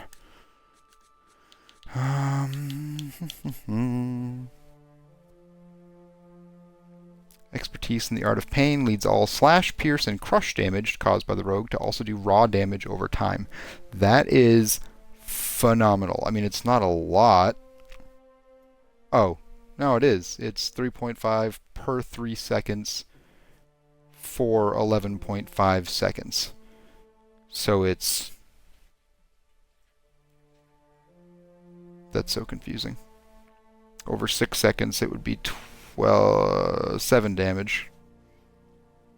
So it's like just over 1 per second. That's neat. The rogue looks for openings to counterattack in combat. Incoming melee attacks that target deflection and miss have a chance of allowing an instant full attack riposte. Only active with melee weapons equipped.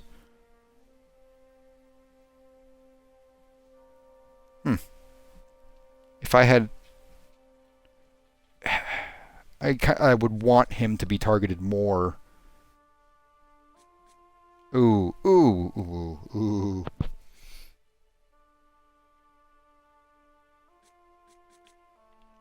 Shoot, that's a tough one.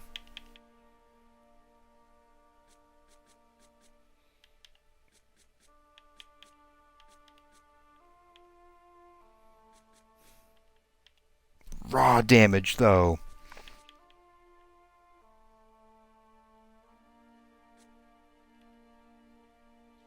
Gonna go with dirty fighting. Deep wounds is... Ooh, so close, though. So, right there. Might be the next thing that he does. And then my lovely priest. Ugh, what a character.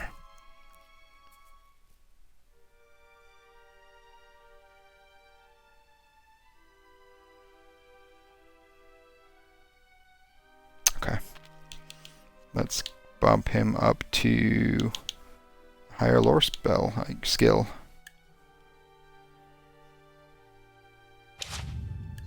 That's it?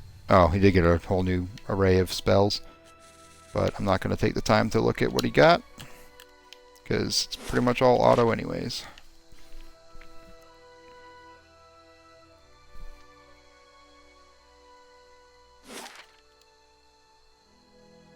Yep, that's the map. Okay.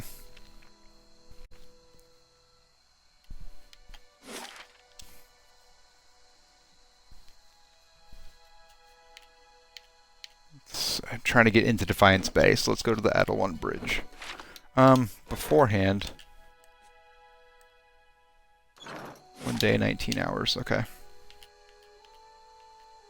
I'm not even selecting that direction. There we go. Thank you.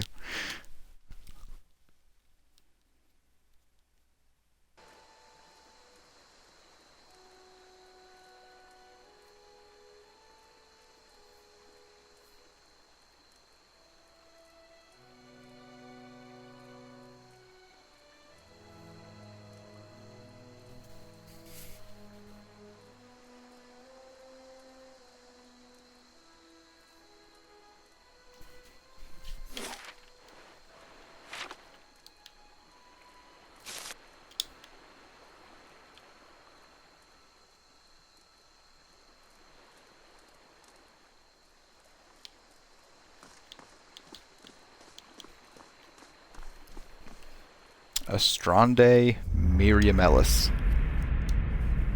You see a lavishly decorated room, walls hung with tapestries, ornate oil lamps creating a warm, relaxing atmosphere. There are several overstuffed couches covered with silk pillows and an elegant table in the middle of the floor. This woman is seated at the table, sitting across from another woman. They are both well dressed, their style befitting the room they're in. The other woman's hair is blonde, in stark contrast to this woman's black, and is swept up on her head in a dramatic style. The women speak in easy, free tone, obviously familiar with one another. Though they each seem to be comfortable in the other's company, a strange nervousness surrounds the blonde woman's actions. She occasionally betrays herself with a little giggle or stammer, hitching over an easy word as she speaks. Her demeanor swings from friendly to shy, and back again with no warning. This woman leans back a little in her chair, stretching lightly. As she finishes her stretch, she gently lays her hand next to the other woman's hand, letting their fingers subtly intertwine. The second woman stops speaking mid-sentence, inhales sharply, and turns red. She does not, however, move her hand. This woman smiles and moves her hand further over the other, holding it. She then stands, moving around the table toward the blonde woman, whose face shows conflicting emotions of terror and lust. She giggles and pulls her hand out from under the other and brings it to her mouth, the red of her face deepening. This woman stops, looking down at her, eyes sparkling. She reaches out and pulls something from the blonde's hair, letting it fall around her shoulders. Then she leans over, brushing her lips lightly over the blonde woman's cheek, resting her mouth against her ear. As she whispers, her hand moves lithely down the other woman's body to her waist. The blonde shudders and leans into the hand, eyes closing, cheek pressing against the lips, still whispering at her ear. This woman hands deftly removes a small bag from the other woman's belt and secretes it under her own cloak at the small of her back. Then she gently kisses the other woman's cheek and stands again, the smile never leaving her mouth. Robbed her. Wild. Craddock Bridgman. Ha! Bridgman, he's standing on a bridge. Crack myself up. You see a ship being tossed about in a storm-ravaged sea. The swells rise and fall, carrying the ship with them as if it were a toy. This man stands on the deck at the helm of the ship, while water whips around him. The crew moves about frantically, trying to keep the chaos under control. He barks orders at them, pointing where to go and giving each one a task. The men, while still visibly distressed, seem to calm down when they are given their orders. He instructs the helmsman to resume his duties at the wheel and rushes to the aid of the crewman, who is struggling with a rope attached to one of the sails. The ship crests a wave, going almost vertical in one direction, and then immediately again in the other direction. Several of the crew are thrown from their feet, sliding across the deck as the ship is rocked. After the swell passes and the ship returns to a relatively normal orientation, the man quickly scans the deck, counting silently. No one has been lost this time, thankfully. He looks in the direction they're headed, seeing no reprieve from the storm in sight. His jaw squared and his upper lip stiffened, he returns to the helm and takes the wheel again.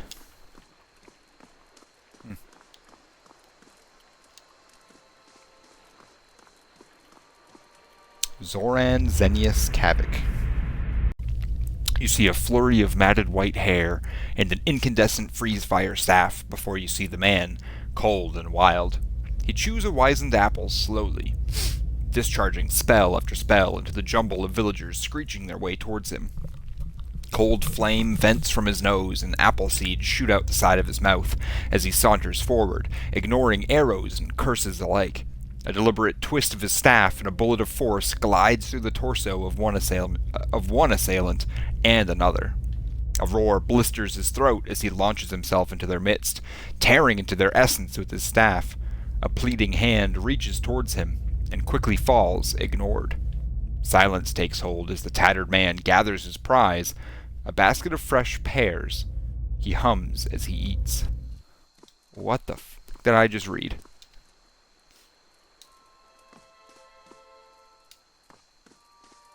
You're excused. Alright, so there's an inn called the Goose and Fox. It takes a smooth tongue to solve problems, doesn't it? I guess so. See, I want to click on every villager, but like half the time they just say things like this repetitively, and it's sad. Margaret's fire casts light in dark places. Well, see, this is different. What can I do for you? What can you tell me about Defiance Bay? Sorry, but I don't have time right now, but it sounds like that Dozens crackpot Rowan is stirring up trouble again. He jerks his head at the gate. He'd be all too happy to give you a rundown of the city, liberally flavored with Dozens propaganda, of course. You seem to be on edge. What's the problem? Thousands of them, truth be told. We've got refugees coming in from all parts, under some misguided notion that things are actually better here, that the legacy somehow passed us over. So they show up with no prospects and little money and just end up making a worse mess of things. He looks you up and down. No offense. I'm looking for the Temple of Wotica. He scratches his beard. I'm not sure why you'd want to go there, he shrugs. It's in First Fires if you really want to see it. Goodbye. He grunts. Good luck to you.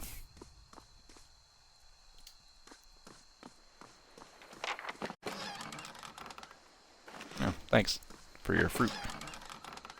And veggies.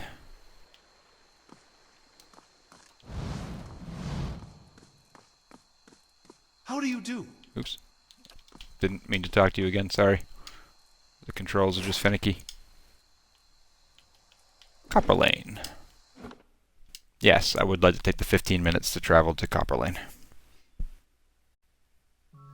Defiance Bay. The city at the heart of the Deerwoods Revolution now seems on the brink of another.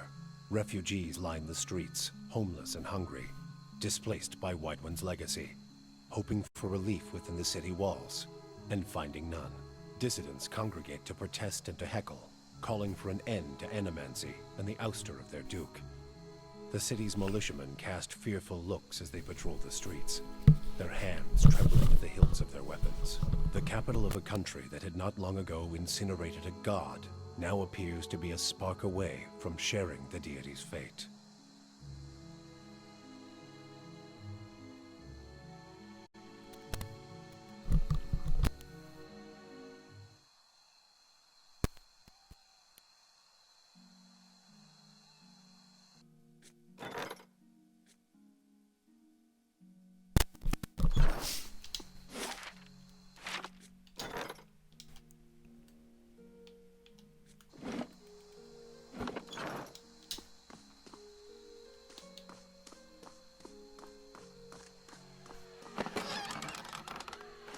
The city of Defiance.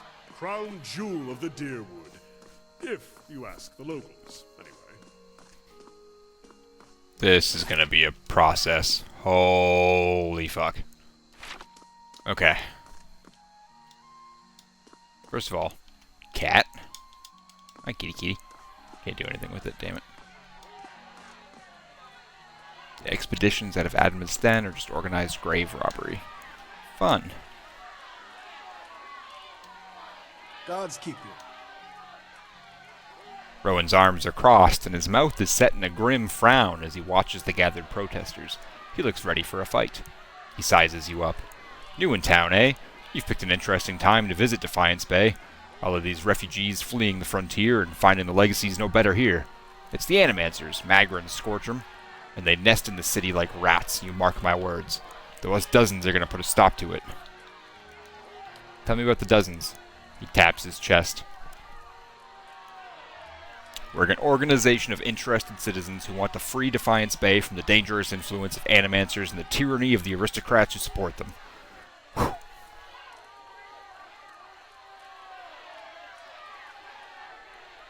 We also consider ourselves a militia of sorts, seeing as the Crucible Knights are little more than a flock of preening nobles in training these days.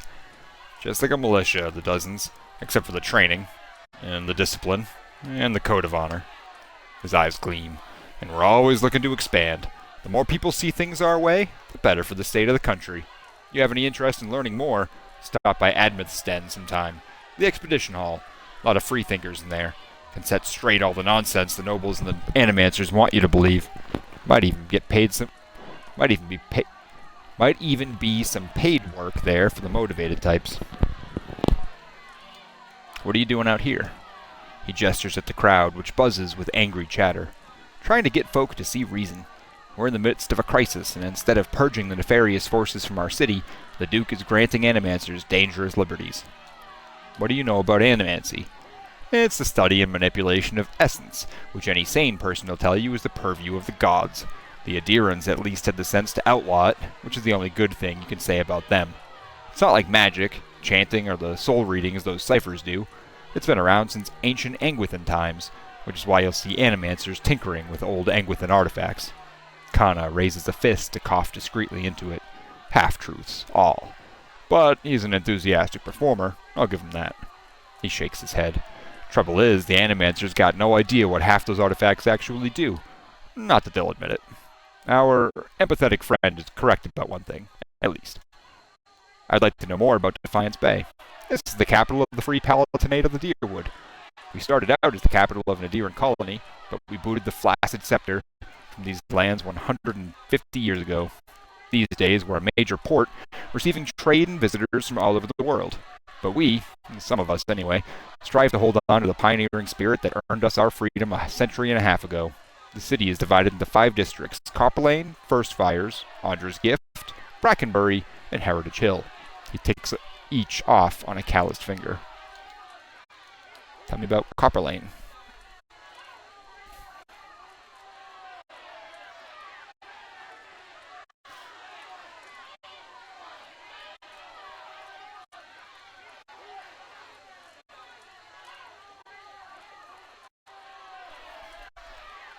This here is Copperlane. He taps the scuffed foot on the cobblestones.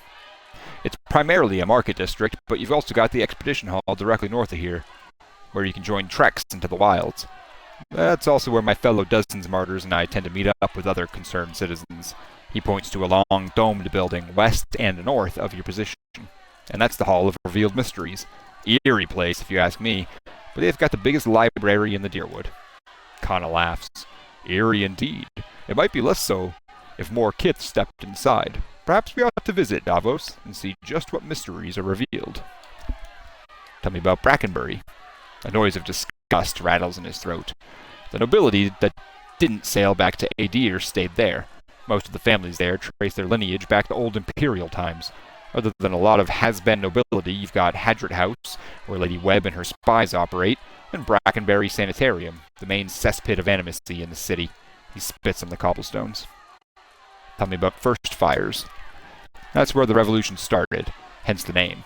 These days it's overrun with politicians and panderers, but we'll take it back someday. That's where you'll find the Ducal Palace, the Valian Embassy, and Crucible Keep. He shakes his head. The Crucible Knights were the original freedom fighters in Defiance Bay, but now they're just strutting peacocks with their eyes on fancy titles and their heads up their asses. There's an old temple of Ortica there, too. We keep it real nice for her, he winks. Talking about Andre's Gift. Got the name because it was a wetland that was drained back in the Imperial days. Now it's a seedy district populated by sailors, common folk, and more than a few thugs. But it's a fun place, too, if you know where to look. He winks and elbows you. Look for a place called the Salty Mast when you're there. Other than that, it's mostly warehouses and abandoned homes.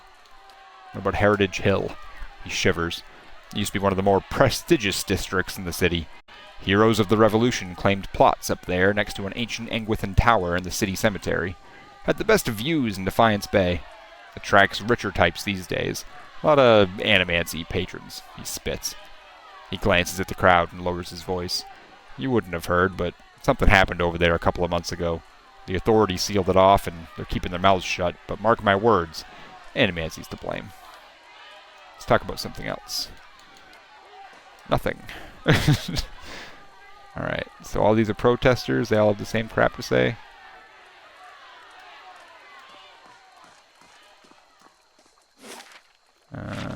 Okay. Lay low.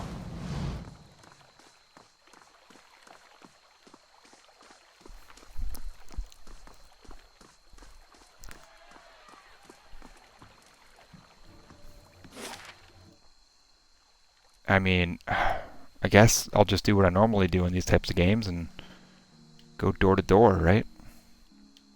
I don't want to leave to go anywhere. Keeping track, it's going to be tough.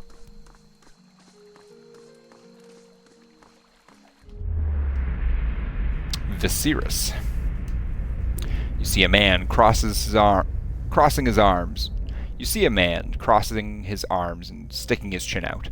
Moonlight and torchlight color his face. Bullshit. The elf standing in front of him wears a panicked expression. Are you mad? I've seen it. Aha!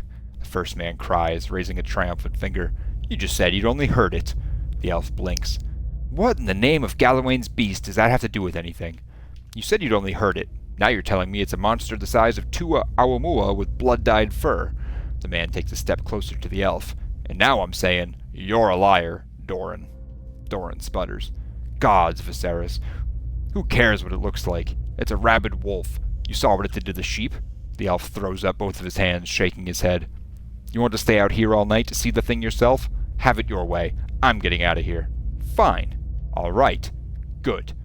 The elf storms off, casting one last glance over his shoulder as he disappears down a hill. The man sets off in the other direction, a sword in one hand and a torch in the other. Within minutes he comes to a broken paddock where a dozen sheep lie dead, their throats torn and their innards scattered across the ground. It is not the work of a normal predator. Something crunches through the dry grass. Viserys spins but sees nothing. He raises his torch higher. This time, a rustling sound from behind him near the paddock. He turns again to see a wolf. It's not nearly as large as Doran had sworn, and while its fur is matted with red around its throat and paws, the rest of the elf's description has proven to be a rather lurid exaggeration. Typical. Viserys takes some small satisfaction in this, even while the wolf lunges for him, its jaws foaming and eyes rolling. Huh. Psst, over here, mister. What's up, Gordy? A young boy watches the passerby and counts a grimy handful of coins. His face and arms are smudged with dirt, but except for the grass stains, his clothes are in good condition. As you approach, he blinks and makes a quick, furtive effort to pocket his coins. Hey, mister, want to know a secret? He wipes his nose with the sleeve. I know a real good secret. Looks like we got a little hustler here. Someone raised this kid right. Really? What is it? He shrugs and clasps his hands behind his back, kicking a loose pebble. I just saw folks hiding some really neat things. I could show you where, but Mom and Dad told me not to talk to strangers. His eyes slowly roll up at you. But maybe you could help me with something. Then we wouldn't be strangers. Help you with what? Gordy's voice suddenly rises in pitch and tempo. The Crucible Knights have these daggers made out of March steel. It's the best steel around, except for Durgan steel, which doesn't count because no one makes it anymore. He stops long enough to catch his breath. Anyway, there's this merchant over by the Expedition Hall, and he has a dagger made of real March steel. His eyes grow large and round. He said he wouldn't sell it to me because I'm a kid, and kids don't know anything about daggers. But that's not true. I know lots about daggers. I know about the different kinds of steel. I know about the Crucible Knights making them in a forge. I know that the tip can pierce low-gauge scale armor. That one's good. And I lost it. That one, that's good and sharp, can cut through bone. See, I know plenty about daggers, and I really, really want this one. And if you could just get it for me, I promise I'll never, ever ask anyone for anything ever again. I used to have a knife when I was his age. I don't know a better way to learn what you should and shouldn't stab. I say we give him a chance.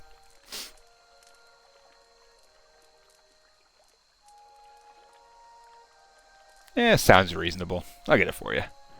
Gordy jumps up and down, whooping and hollering. I knew a real adventurer would understand.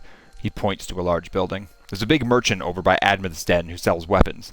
He's the one with the dagger. I'll wait right here for you. His gap-toothed grin stretches from ear to ear.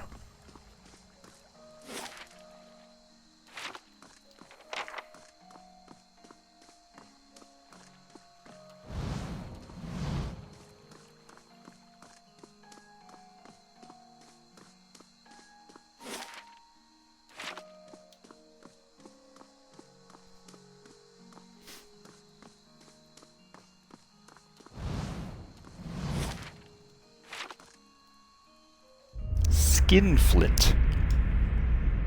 You see an older dwarf counting coins behind a grimy shop window, hair limp with grease and sweat, a sneer playing around the edges of his pinched mouth. The bargains of the day lie scattered across the table, from tarnished tawdry jewelry to an acrid encrusted dagger lying precariously near the edge. His half-nose twitches in anticipation as a customer enters, a disheveled young noble, once white doublet stained with a life gone wrong. Eyes dart behind him, searching for pursuit, before he dumps the contents of his Hessian bag on the table. The dwarf leans forward, fingers flicking through the silverware and assorted goblets. He shakes his head empathetically, sneer fully settled, shoving the items back at the man. The man pleads, begs, eyes rolling panicked in their sockets, asking for something, anything, a few silvers. The dwarf leers and tosses 3 copper pans on the table. Desperate, the young noble tears a signet ring from his finger, to the dwarf's ill-concealed delight. A few more coins go into the pile, and the defeated man, swearing stitches under his breath, exits the shop. The venerable dwarf grins at his good fortune, picking food out of his 2 sharp teeth as he examines his haul.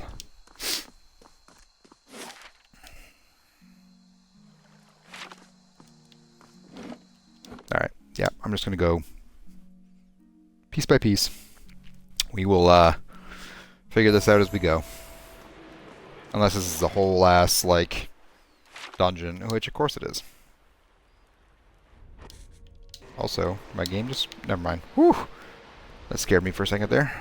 Ader has something to say. The dozens. Shakes his Sure head you with a won't bitter find smile. one among them who stood within 100 miles of that bridge when the Godhammer went off. Too bad, too. Then there'd be less of them. Why do they call themselves the Dozens? There's 12 Deerwoodens stood outside Halget Citadel, waiting for Wadewind to cross the bridge there. They had to hold him there long enough for the Godhammer to detonate, so that's what they did. What do you have against the Dozens? Nothing serious. Nothing I don't have against a lot of folks anyway. The Dozens, they like to take things into their own hands. Gets ugly sometimes. We don't have them in Gilded Vale, but they'd be right at home there. They picked that name so they could do what they wanted and feel like it was right. Got nothing to do with honor or sacrifice. They like to invoke Magrin too, when they especially want to feel right. Somehow I don't think she'd be too impressed with that lot. I'm sure she'd probably like to set them on fire anytime they use her name, but the gods probably got rules against that kind of thing.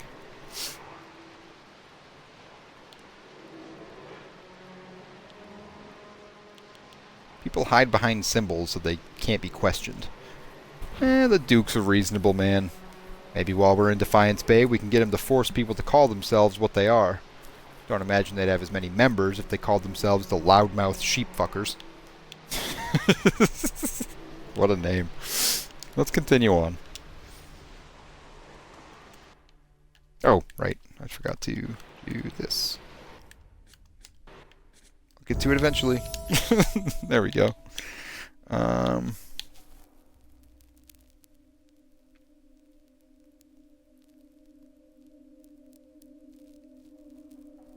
I mean, yeah, I guess you can just keep going with lore for now. Might as well. Ooh, level 3 spells. Alright, these I do have to read because I gotta figure out what he knows. Or what he can know.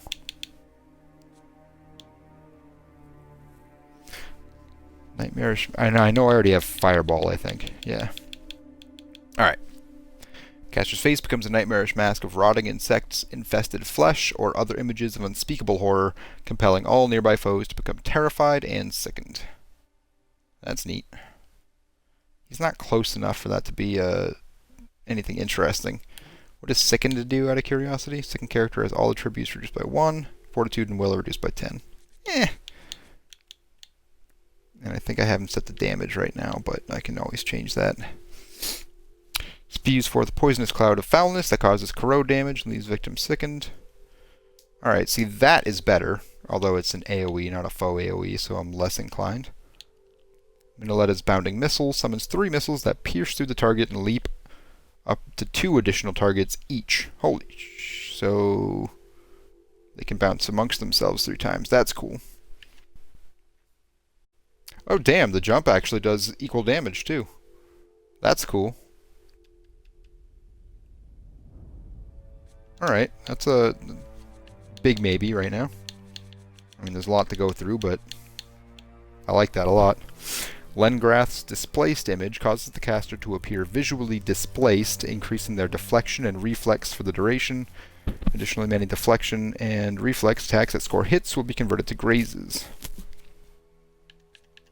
You got enough defensive things going on right now. Kalikoth's Minor Blights creates a ball of energy in the caster's hand that can be thrown at an enemy, causing burn, freeze, corrode, or shock damage to anyone caught in the area of effect. Blights are continually replenished until the spell ends. Until weapon changed for 84 seconds. But it doesn't say how much damage. It doesn't... I feel like that could be good, or it could be really stupid. Expose vulnerabilities. Bears combat vulnerabilities for all to see. reducing their damage reduction, deflection, and concentration. Yeah, big maybe there. Deleterious alacrity of motion. Caster draws upon his or her life force to gain an increased speed and movement while draining his or her own endurance. Hell no. 50% attack speed, though. No.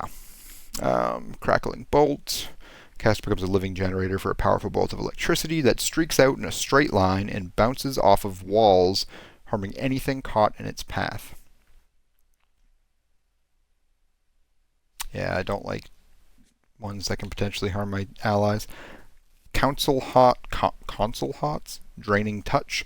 The caster's hand becomes a toxic parasite, causing corrosive damage to the target, weakening it, and converting its life force to the caster's endurance. Is really cool, but is it... Oh, jeez. Is it a melee? That's my question. Weakened characters have their might and constitution reduced by 2, movement by 1, fortitude and will by 20. That's cool.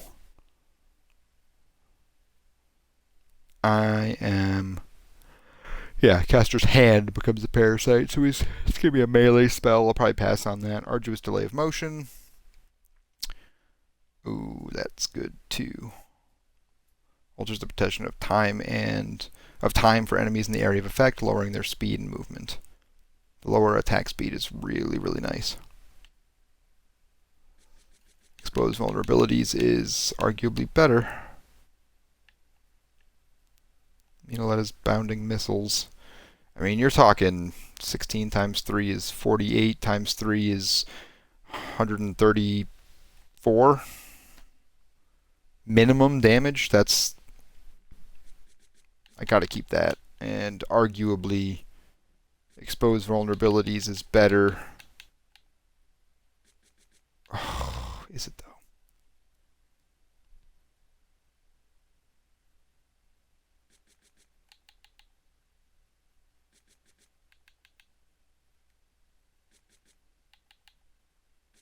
Which one has the bigger radius? Yeah, exposed vulnerabilities. Probably keep it that. Arcane Dampener creates a nullifying field of antagonistic magical energy around the chosen point, suppressing all beneficial effects on enemies in the area. I mean, that's pretty neat too, but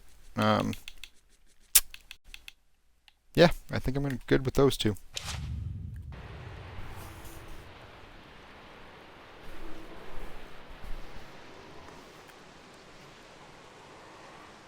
Alright, what happened here? Dead Initiate. As you approach the dead man, you can feel the faint traces of his soul lingering, a stunned uncertainty holding it in place. When you near, without warning, the soul hurries towards you, as though you were a solitary light in the dank gloom of this place, come to usher it away. Its essence invades your consciousness. You are in a different body now, walking deeper into the catacombs, cloaked in a dark robe with a mask pulled over your face. You're following a familiar path along the canal, heading to a room built around a statue of a figure wearing a robe much like yours. Others await, clothed in hoods and shadows. Ahead is another figure dressed like you, traveling in the same direction. You don't know his name, and that's how it's supposed to be. Out of the darkness, something monstrous grabs the other figure. You turn to flee, but find yourself face to face with a troll. The panic pounding through your brain is interrupted by razor-edged teeth and claws. You snap yourself out of the dead man's memory. The corpse lies in the damp and grimy ground. His hood and mask are missing, and his clothes are shredded. Sagani draws up next to you. You alright? Looked almost like you'd lost your footing for a minute. Yeah, it happens from time to time. She watches you quietly. You really are a watcher, aren't you? Once in a great many generations, one of my people is born with the ability to speak to souls. Usually, such individuals become elders, or a lone set of tracks in the snow. She cocks her head. I would have thought my journey would be easier if I could see what you see. But looking at you, I'm not so sure. Neither am I. Believe it or not, I once would have rejoiced to know I'd be picked to travel far in search of something great. But even these gifts come with a cost, don't they? Forgive me if I was a little skeptical of your abilities before. I can't say I've met a real watcher before. Oh, don't worry about him. He just likes doing that from time to time. It seems to cheer him up, so we just let him. Once you've seen it a few times, the shock wears off. Every time he goes a little strange in the face, I try and see if I can hear anything. Kinda grins. It hasn't worked so far. See if you can get him to tell you what the spirit said. My father just kinda messing with me now.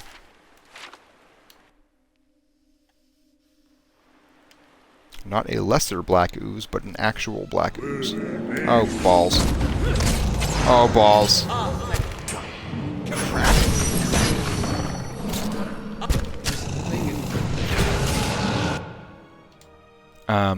How about you go do something helpful?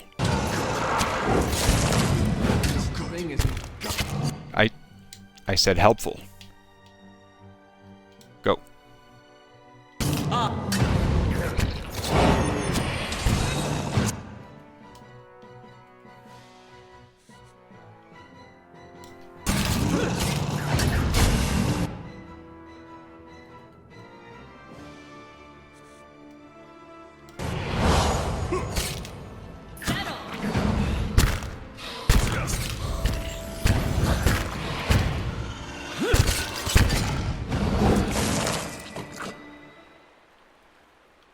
Alright.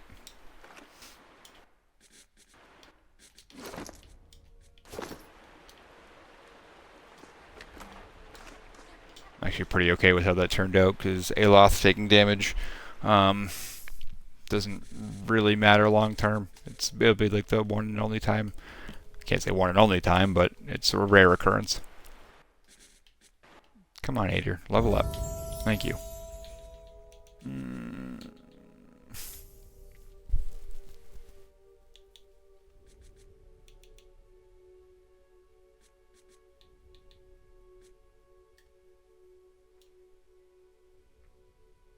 Fighter lunges through the battle, pulling an enemy into immediate melee range, causing pierce damage and leaving them dazed.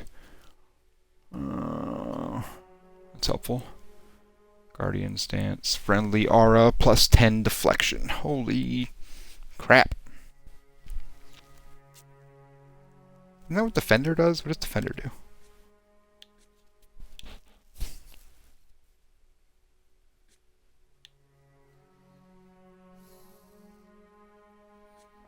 Yeah.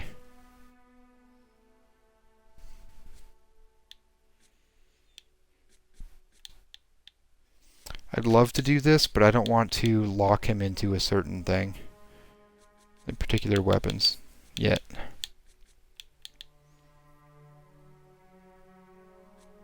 That's cool, but he's not a damaging guy.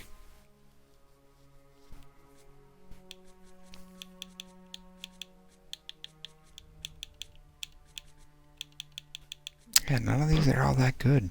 Guardian stance is arguably the best, but I feel like that's the same thing that Defender does. No, plus 2 enemies engaged, minus 5 deflection. It's very different.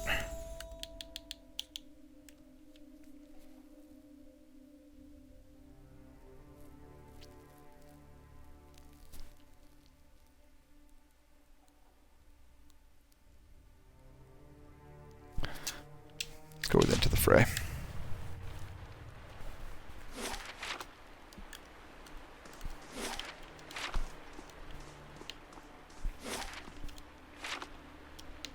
I'll see what I can find.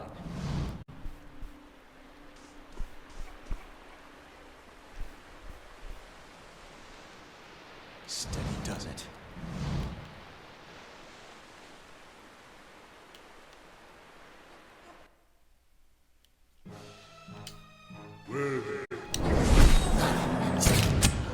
Oh god.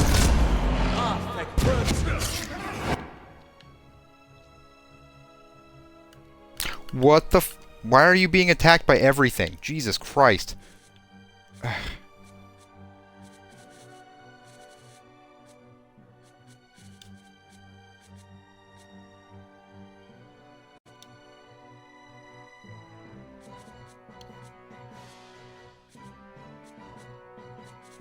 Also, why can you not...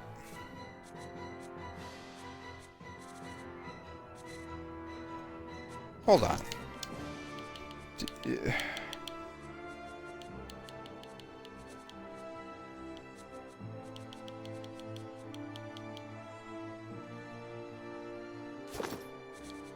How do you do it?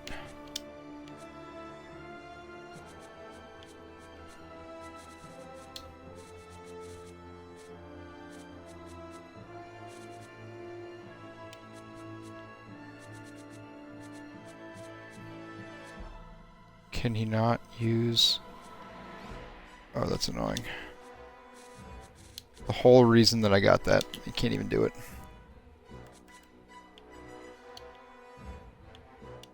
It's fine. Yep, cool.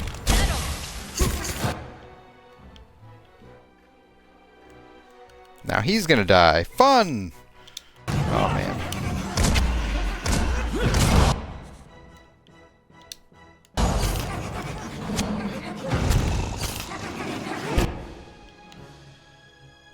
I might lose this fight.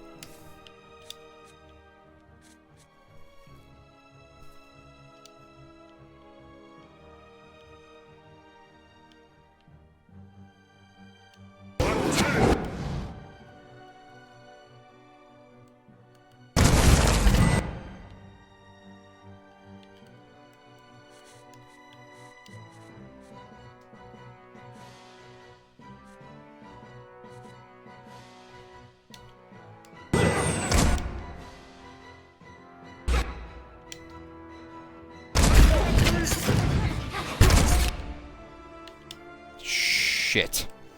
Alright, how do I... Can I run? I'm gonna lose. This is gonna be the end of the game.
attack everyone but my tank. I can't believe I somehow pulled this off. Insanity.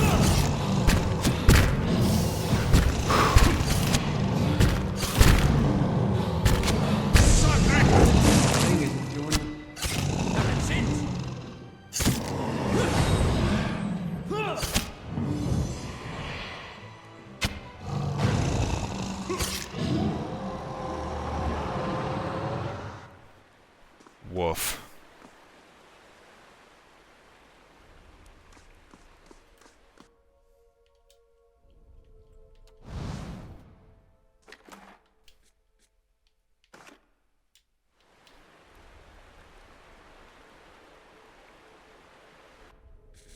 Glad that thing wasn't part of the fight. I would have been destroyed. Utterly destroyed. Man. That was rough.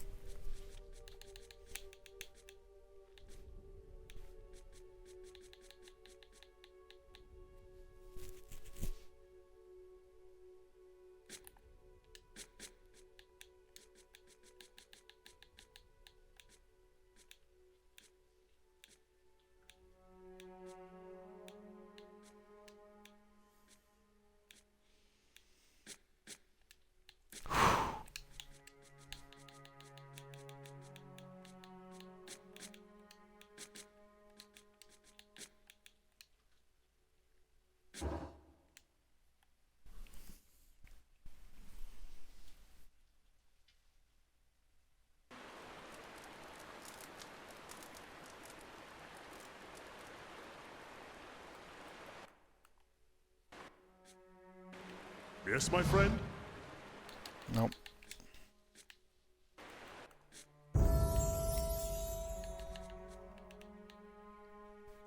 Man.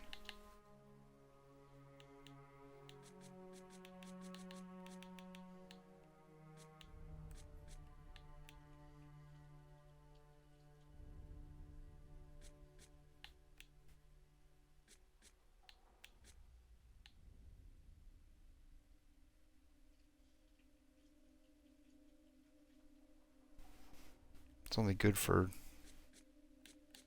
one person.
Oh my goodness.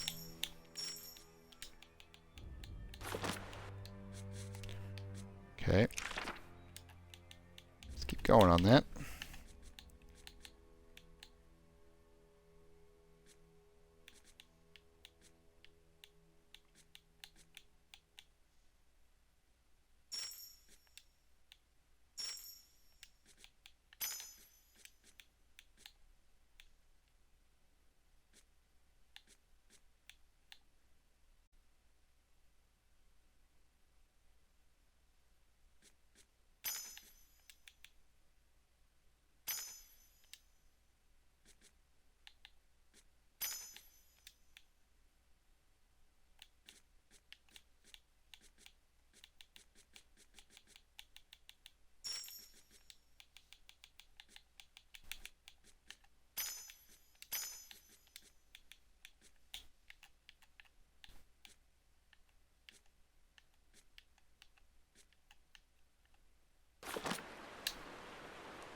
Man, oh man. I shall be quiet as a calm sea, which is not very quiet. Will they?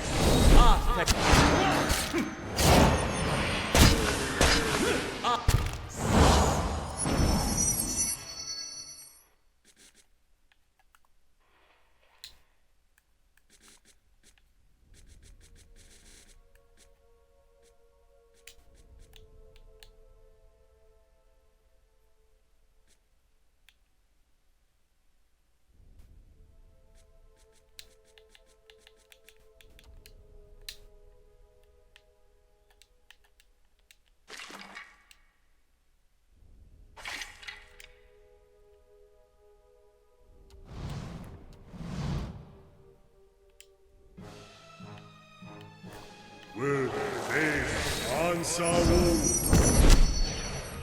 Aspect worth and rough.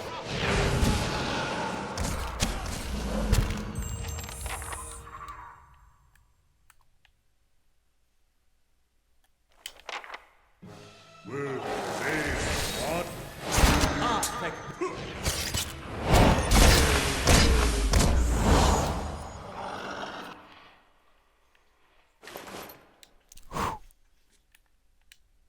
A dark mask bearing the stylized countenance of Wodica is attached by thread to a black hood.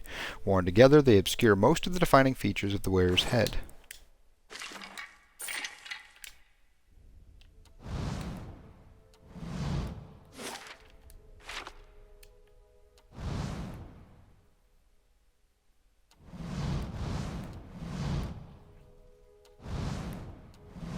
Keeping an eye out.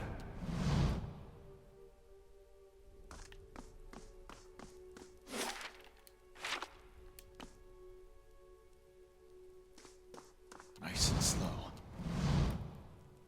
Let's see what lies this way.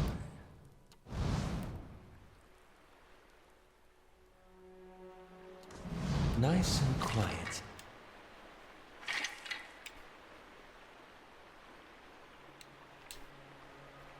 More memorials.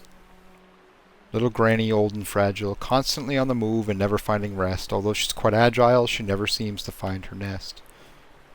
Don't know that language. My wise Wordle. I once met a group named for a rock dark as night. I gave them my bones and they gave me this stone. Oh dear Wordle, I think all is right. Prince Reynart. Little of note, big of girth, and open of wallet. His faith is rewarded here, resting on the benevolence of his beloved wife. Adepto longe me, testicolorum, tu sta super.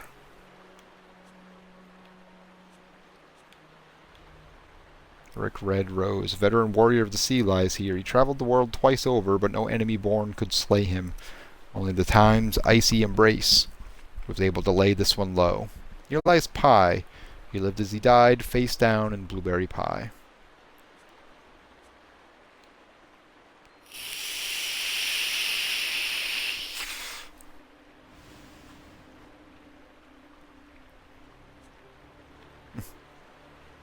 To absent friends, lost loves, old gods in the season of mists, and may each and every one of us always give the devil his due. His poor soul passed when a fireball spell misfired.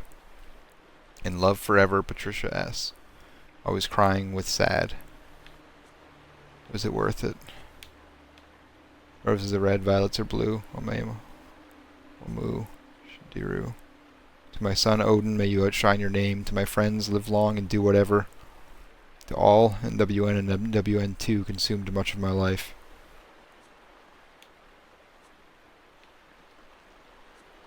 Neverwinter Nights? I don't know. Everything in life is an extrapolation. Architect of the Goose and Fox Inn.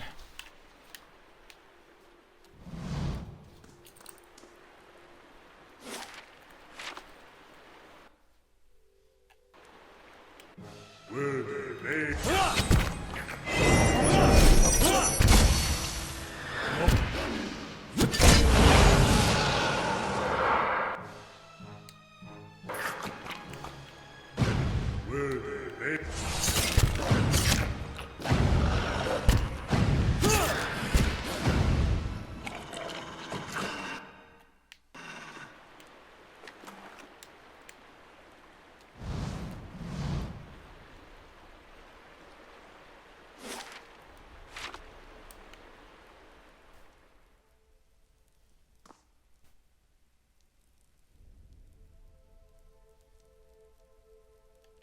finished.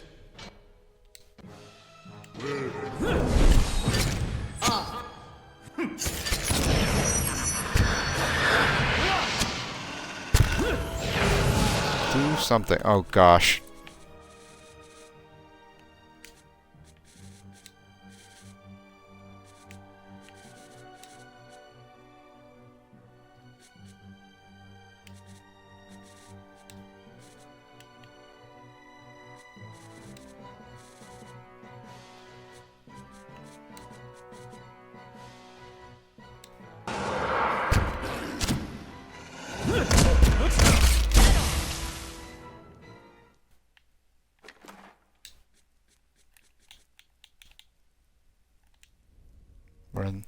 Once one of the bones to which a soul desperately clung, now it holds only traces of the life it held.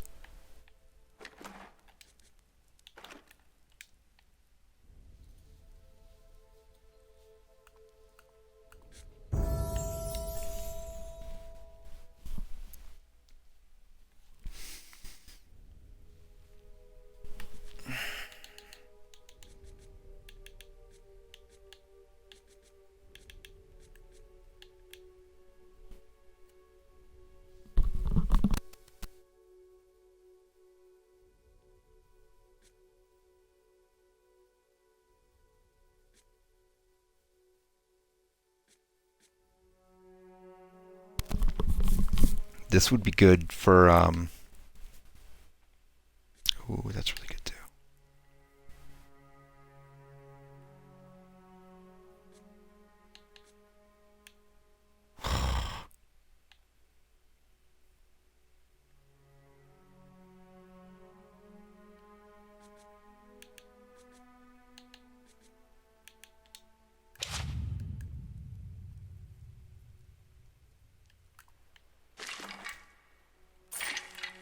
I'll take a look. More of them? Oh man. Found buried under cats and Cheetos. Where am I? What is this? There's never a finer streaker than he. Even with guards, he'd not let it be, until the day as soon as he came to dread. The guards caught up with him. Now here he lies dead. Every man's story is important, eternal, sacred. That is why every man, as long as he lives and fulfills the will of nature, is wondrous and worthy of every consideration. That guy with the hair. You mean that guy? Sir Boss, yes, this was heaven. I was tasting it once, if I might never taste it more. His dying word. Hot Riku girl, 16 for life. Don't follow others' footsteps, make your own for others to follow. Be brave and aggressive, be direct, grab all opportunities, use varying methods of attack, be versatile and agile, attack one target at a time.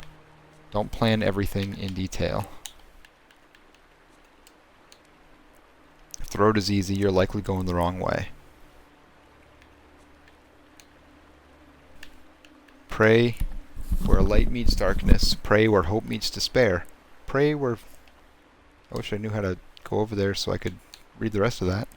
Gods watch over my restless child who tumbled from his cot. Though his light shined all too brief, he'll never be forgot.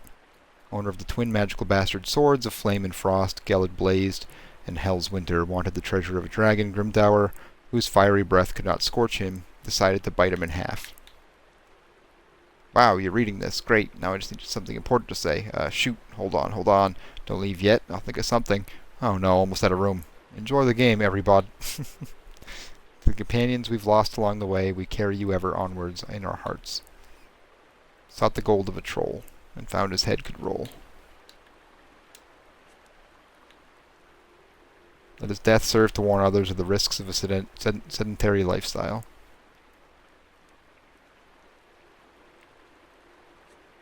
That was rude. Punched his last. Here lies Aronis. He was asked to be buried face down so people could kiss his behind. It is not the way to be shamed and avoid death even under circumstances that are not particularly important. How can a man commit acts of martial valor if he values his life? The best friend and guard dog a man could ever have. No other could truly replace you. Rest in peace. No one ever remembers your money. For my two sons, you will always be in mine and your mother's hearts. Never forget who you are and where you came from. May you always and forever succeed in all your life's endeavors. Described as eccentric, the successful craftsman earned his nickname due to his constantly twitching eyes.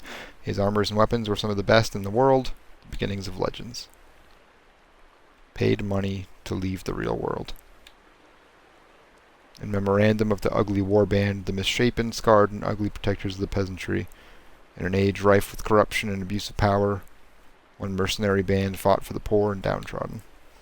There's no need to fear, my love. I'll be with you again soon enough. Where life has become death, death shall once again be life. Try first, fail a million times. Then, profit. Always cherish your good memories. Here lies Malgalon, honored among the thieves, lived a life until he was caught. There was no reprieve. The guild follows in the footsteps of his legacy. Jojo Mac and Sam. Devout acolyte of the Troca Obscura, perished while seeking out the 3 lost horsemen of the Arcanum. The hero, be the hero in your own story, to thine own self be true. I wonder if these were, I'm starting to think that they were like the creators of the game, you know, but who knows.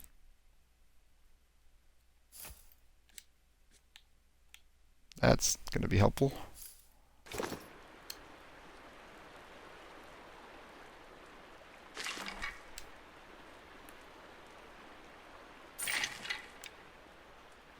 Leave it to me!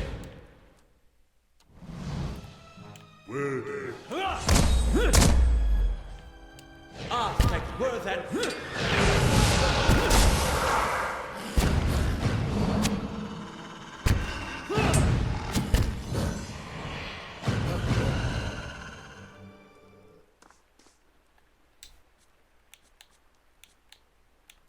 Once upon a time, there's a monster called Armin the Apple Eater. He could eat tons of apples and emptied all the trees in the realm of Princess Zikarin.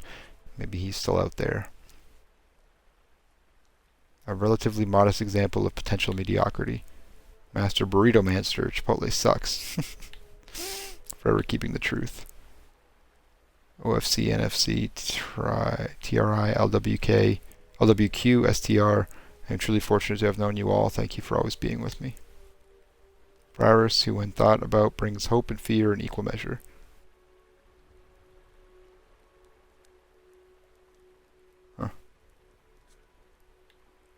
Long-lived shapeshifters. He was born and died on the Ama River. He was a loving father and a faithful husband. He valiantly served his country and not just defeated his enemies. With love, wife Svetlana and son Oleg. Here doth lie Hannah, the breeder of corgis, in these fields. He who finds her cape shall not fear the nipping of thy heels. Life is not a journey to the grave, with the intention of arriving in a well-preserved body, but rather to skid broadside, thoroughly used up, and loudly proclaiming, "Wow, what a ride." Listen to secrets he did for his knowledge. People bid a master spy was he, and his intel was worth the fee. Known by name, but not by face, he could infiltrate any place. Nothing special to read. Here lies Mitchell, son of Cormac, 106 years, only the good die young. Proud supporters of Obsidian and Project Fraternity. What can change the nature of a man? If I should die, think only this of me, that there's some corner of a foreign field that is forever Baldur's Gate. If Tim Kane's name is attached, my wallet is open. Jesus Christ. It's making me sad, man. I don't do well with this stuff.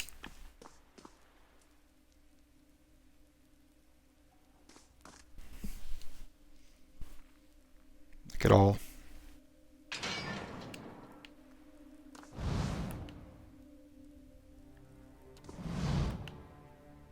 Yorn. This small Orland man appears to have pulled together some crates and scraps of cloth to make a rather sorry-looking little camp. The thick fur on his limbs is matted, and his clothing smeared with blackening grime. He looks startled as you enter, his eyes widening in alarm. After a moment, however, he smiles weakly. "Hello there. I wasn't expecting any visitors down in these parts." He glances around the dim room. "What are you doing down here?" Yorn grimaces. "I've been a little down on my luck lately. Didn't have anywhere to stay, so I thought I'd come down here. Nobody pokes around in the catacombs much. Not until you, anyway. Alright, let's talk about something else." "Yes. Let's." "What can you tell me about the catacombs?" Yorn smiles wryly. "Haven't explored too much of it, to be honest. Got lucky finding this little corner of it, but let me think. Well, the canal there, that's Grogan's canal. Grogan was the dwarf that planned the whole thing. It runs up through to Andra's gift, spills out into the sea there. Otherwise, it's just a lot of bones. There's the Warrens for people that couldn't afford better. But it's all flooded now. The fancier folks, they have their own resting places down here. Drier places. The Dukes of the Deerwood are down here, actually, if you want to pay your respects. Alright, thanks, man. The queen that was, and still is. Dear sisters, do you still remember your first deliverance? When you strangled your first wrongdoer, did you see the moment when life became death? Could you see the instance when your victim realized that Woedica forgets nothing? When Woedica takes back her throne, will you face her with pride, knowing you have held to your own oaths? Or will you be amongst the word breakers? Woedica teaches vengeance and memory, while she is in exile. We must be her eyes and ears that let no injustice slip from record. We must be clenched fist that silences the lying breath. When Woedica takes back her throne, all of the injustices that have slipped through the cracks of history will be righted. The villains hiding in plain sight amongst the innocent will feel the burned queen's choking grasp. Pray that you live to see the day when you will join our queen in this cleansing of the wicked. But know, my sisters, that we must be ready to see the end of our days without the return of our queen, for she will take back her throne, but it may be our daughters that serve the restored court. We must continue to live as we have always lived, hated by the other faiths, even though we place justice above our own well-being. At least the Empire of Adir still holds our creed in proper esteem. It is a proper sign of respect that, by imperial custom, our clergy must oversee a contract for it to be legally binding. For who else understands the value of remembering one's oaths than Woedica's faithful? And let us not count our current blessings, for we still enjoy the support of the Paladin Order of the Steel Garrote. They too understand that society is built and broken by the oaths and rules of its people. When Woedica takes back her throne, my family will know that I was right to commit my life to the exiled queen. When Woedica takes back her throne, the Strangler will stop being a story told to frighten our daughters, but a hero woven onto parables that teach our children justice. When Woedica takes back her throne, she will bring her flawless memory with her. Every transgression, every crime, and every injustice will be revealed. When Woedica takes back her throne, even gods won't be spared their due retribution.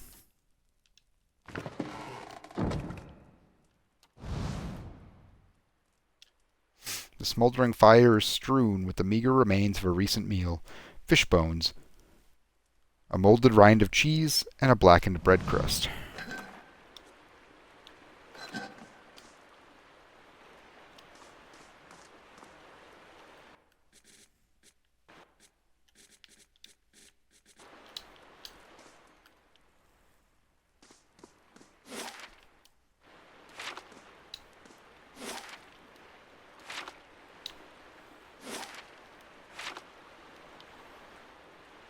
Let's see what lies this way.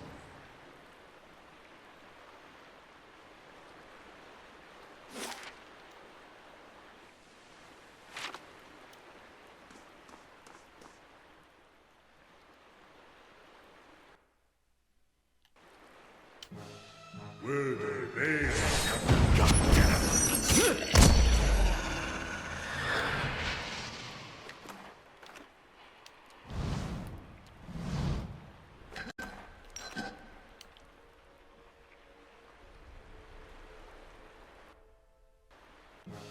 Where they be?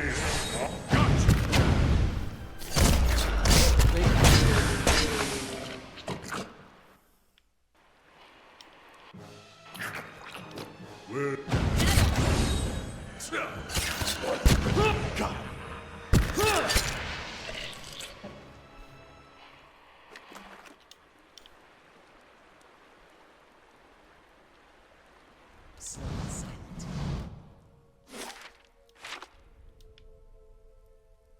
Keeping quiet.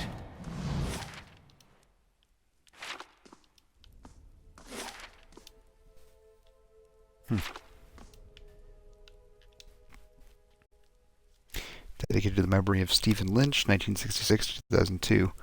My cousin and first gaming buddy, R.I.P. What I know can fill a book. What I don't can fill libraries. My mom. Here lies Red Troll number 9739 of the Codex. He is buried with his evil black arquebus. It was impossible to pry it out of his cold dead hands. Loving father, husband, and healer, dedicated seeker of adventurer and loot, proud member of the great clan of Redbirds. Over. Done with. This place, no time here, no future. Hails from the dale with winds of ice, a codex bespoke. Abjurer, artificer, trollbane, mentions of bracers of pearl. In the end a king, a goblin griff. A lucky shot, a planeswalk, Eora, fear not. He tried hard, but remained second eternally. Sorry, Sec. Never bother me again, or my wrath will be great indeed. Sometimes success can be eked out of a humble, difficult life. Come back at night in a fortnight, and thou shalt be greatly rewarded. A long-time gamer who loves it so much, I will either die by the wife or at my PC.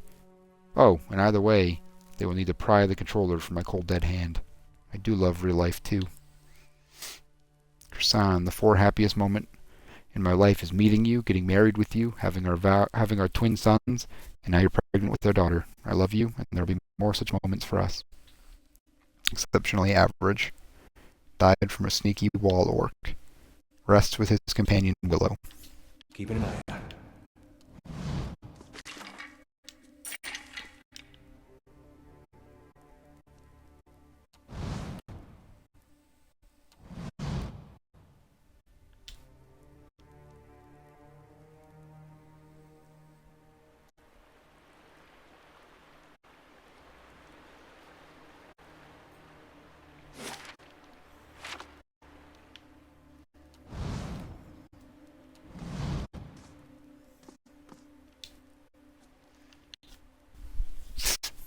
The man out of time, the flame flickers yet remains, the next trail awaits. Thank you for keeping the spirit of Western RPGs alive. Never before was a paladin so foolish, who could not tell the good from the ghoulish. May betrayal and blood follow him for eternity. Always the sharp sword. If you're reading this, I spent too much on Kickstarter. There it is. Where shall I find you? You, my grotesque fellows, that I seek everywhere to make up my band. Ballsbrood, Angelica, level 1 to 5. Wonder what the switch is. Fwa. Dias, level 1. Come on, it's just a skelly. Level 1 to max. I'm invincible. Level 1 to 3. This orc looks nice. Let's talk to him. Through infamous gates of coastal lands, braving icy mountains at the end of the world, amid the many dimensions of the multiverse in search of my inner self. A slave frees himself from his chains only to find he is bound by a stronger set of chains. If you are reading this, then I am gone. I have fought many dragons and visited the deepest dungeons. Alas, my wife appears to have found out how much I spent on this memorial. Have a beer for me. He gave of himself so that the world might live, forever at home and at ease with family. Old, not wise, just worried. Ventured forth gathering his party. With the passage of time, even the most vivid memories fade. Whether that's a blessing or a curse, well, that depends on the memory. God, some of these, man. I'm cracking up.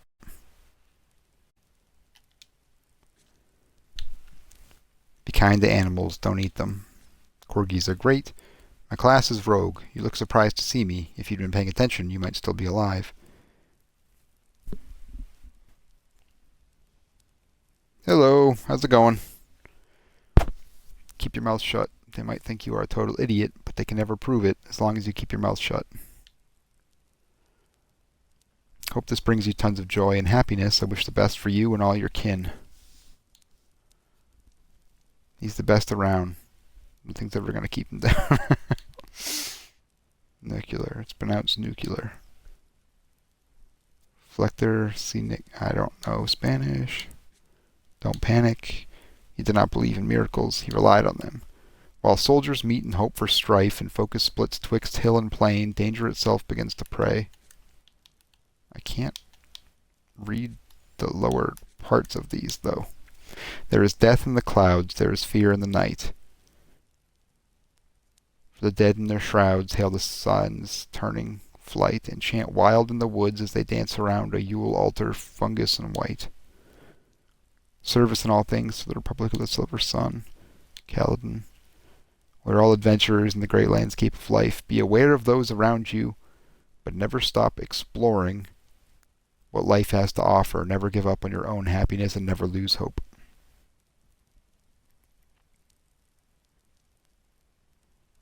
What's up, bro? Oh, you know, just fucking depressing myself reading all these memorials. Rain and chaos. How about yourself?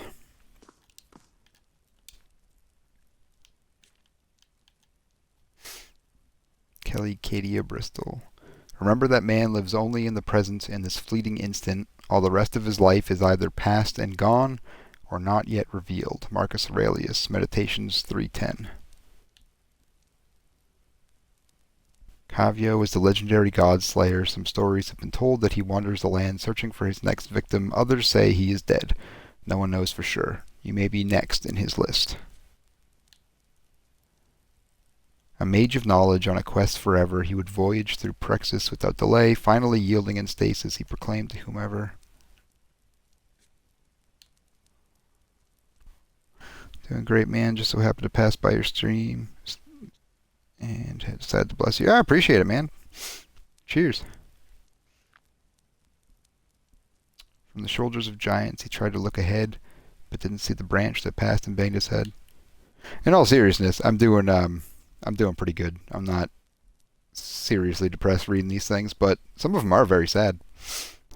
George has been my DM since I was 10 years old. 30 years later, I'm still playing his games. I'm proud to support Pillars, and I'm elated to see it happen. To my friends that shared many a D20 RPG and the good times we've had. Icy hills, pizza runs, blown breakers, arguments, jokes, stools, flirtings, drinks, and more drinks. Willis Arishti, Chronic, etc. Skal.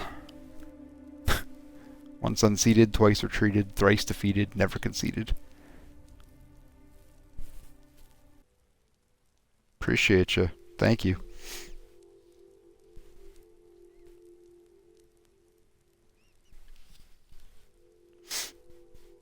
You're supposed to be your guardians. We failed our duty, but you paid the price. May our soul rest with the gods. Oh, that's the sad shit that I'm talking about right there. Give and spend, and obsidian will send. Mostly harmless. In memory of my father, Charles Douglas Woodard. Nothing seems to be written on this memorial stone at first glance, but eventually you see where this is something barely readable written on the stone. Please go and find Brad Furus, the innkeeper. Eagle. I think people can generally trust me, but they can trust me exactly because they know they don't have to. He died as he lived, surrounded by family, books, and good games. Here lays Deathhawk, a young explorer that fell prey to the trap that he was setting to catch his prey. I only frown when I'm umopapistin. I don't understand that one.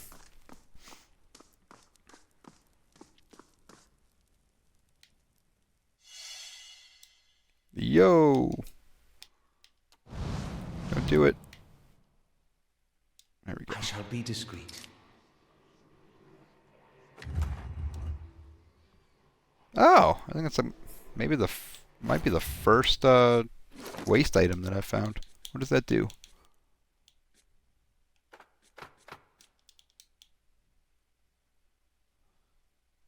Burn damage reduction bonus, freeze damage reduction bonus, and spell holding wood skin. I need to know how that works because escape did not work for me this last time.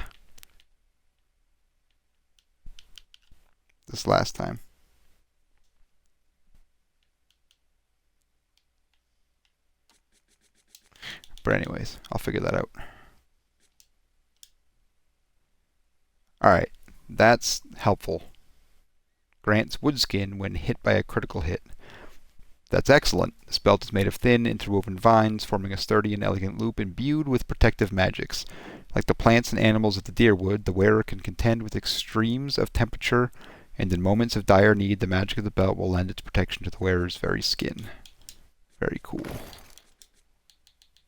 Yeah, definitely putting that on him, because I don't understand why I sometimes just get absolutely wrecked in combat.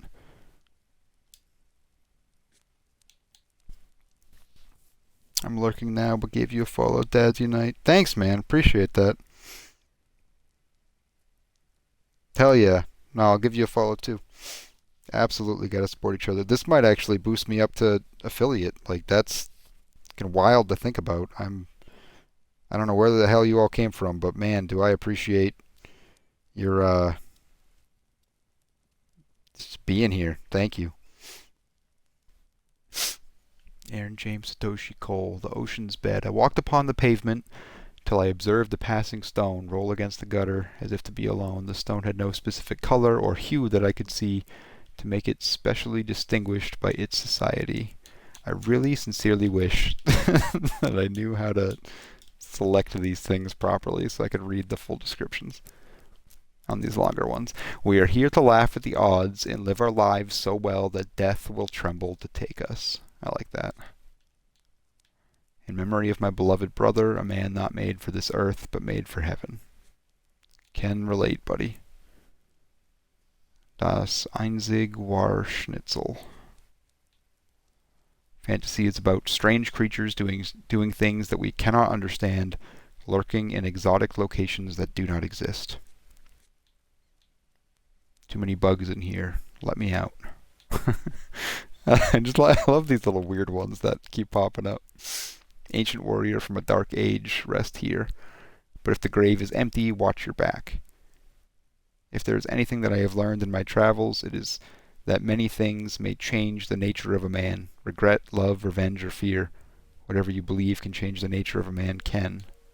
Unforgettable hero and adventurer, good charisma, but poor constitution. Xerxes. His last words were, "Here, hold my potion." Veiled by the night, shade among shadows, still enduring yet to grow strong. There's nothing you can't handle when you use your mind. In memory of Yaska, the eternal watcher of the scrolls of lore, he came, he fought, he bled, and he survived. He wrote the lore and continued his journey without destination. A paladin of Saint Waidwin, she fought valorously in battle before being struck down by a poisoned arrow, killed in her prime. See, like, they pepper in these ones that I believe are related to the game. Naughty Tane, that's... If a backer wrote that, that's just pretty cool to, like, have that knowledge. But I think that was, like, a developer or something. I think it's a really interesting idea to give, like, Kickstarter people, Kickstarter backers, little nods in the game like this. I don't know of many companies that do something like this. Actually, who does I can't remember the name of the game now. Sea of Thieves. The creators of that, most of the bounties, like the skeleton captain bounties that you find on the little islands and in ships all over the world, those, a lot of them are based on players and alpha testers and the fan base. My brother is one of them. It's not like a name drop or anything. It's just a small little nod, but I think it's really neat that they do things like that. Your all-knowing eyes shine like stars, giving me guidance. Your warm, gentle smile gives strength to my soul. Your undying love gives wings to my triumph. My love to you gives me the courage to conquer all odds. Everybody smells my name wrong. Yeah, that's fair.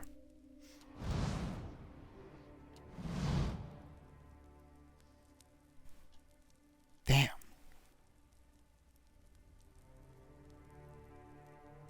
I just sincerely appreciate all the follows that gosh. I'm stunned. It's like nearly 1 a.m. here and I'm stunned and I appreciate it. Everyone, all of you, thank you.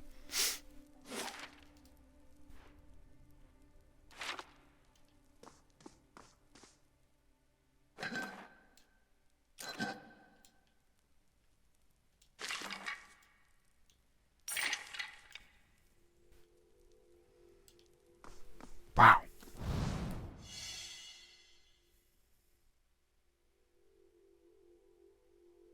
Worth a look.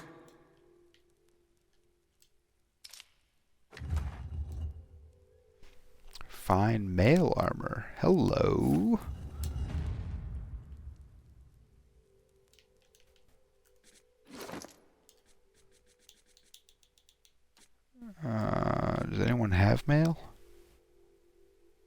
I might... No, you got your own thing going on. I'll give it to you if no one else wants it. Yeah. Let's upgrade your armor. There we go. I'm surprised there was no, like, doorway. Oh, I see it back there. And then there's this. Okay.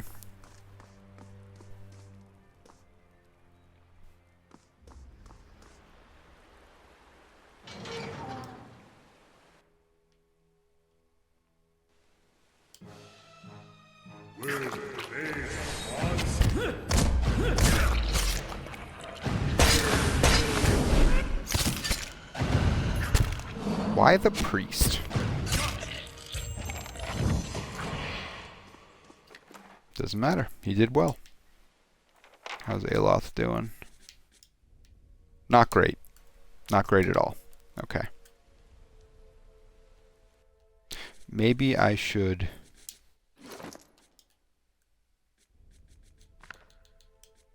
Oops. Why do I do that? I need to stop doing things. There we go. That button. Maybe I should change him to damaging. You know what? Whatever I'm doing is working. Let's not fix it. It's not broken.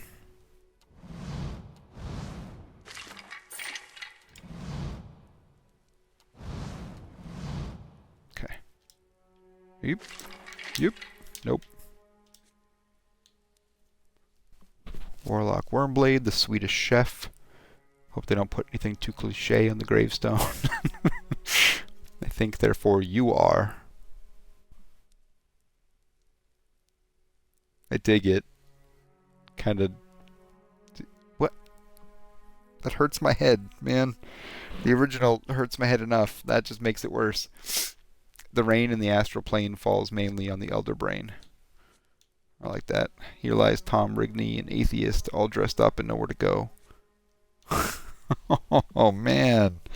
Why?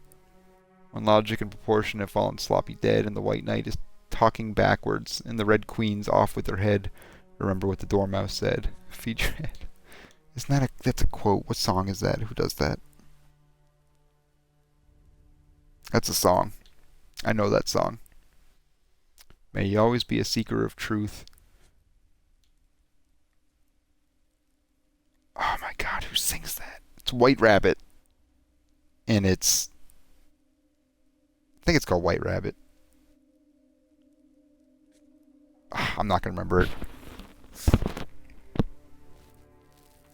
May you always be a seeker of truth, for ignorance is the greatest crime one can inflict upon themselves, and in doing so, lets the lies and the evils of the world go unchallenged.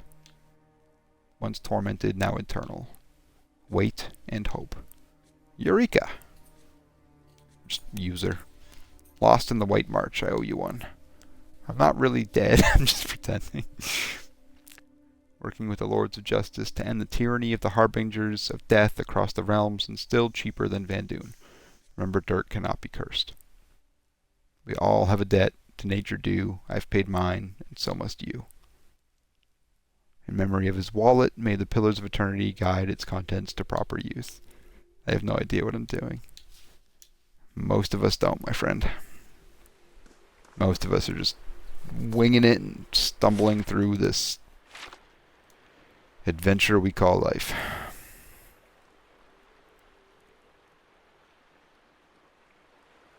Lord knows I am.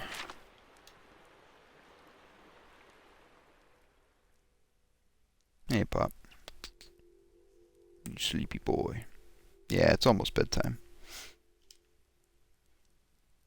I need spells. Let's make camp.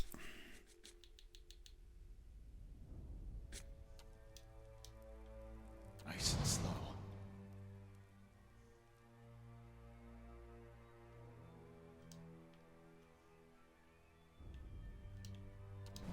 Skeletal fighter. And that is a what?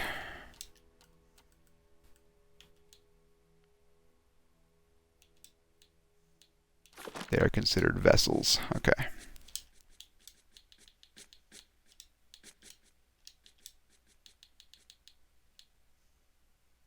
No, I like him having the movement bonus. You, I will give. Nope. Yep. Okay.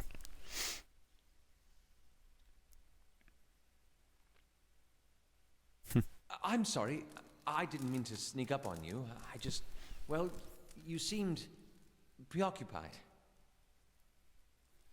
You seem preoccupied, Aloud. A cult on our trail? What's not to worry about? I suppose I've just noticed you acting a little, unusual lately. Talking to people who aren't there, remembering flashbacks of your previous life. I just want to make sure you're doing all right.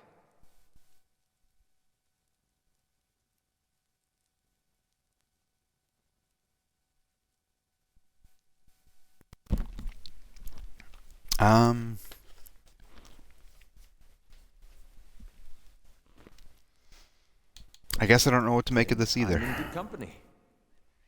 I should let you rest. It looks like we'll have another full day tomorrow.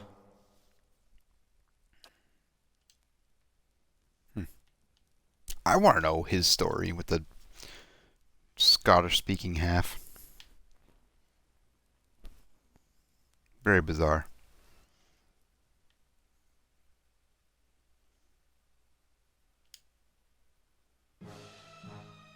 Alright, let's do it.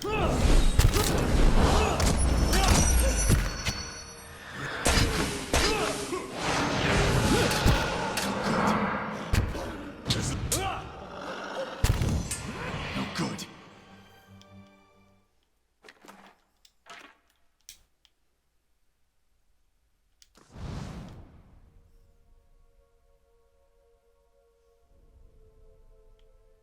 Yep.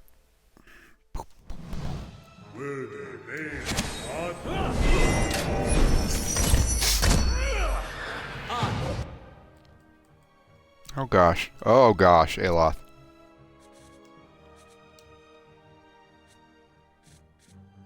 I forgot to refill your quick items. Oh shoot.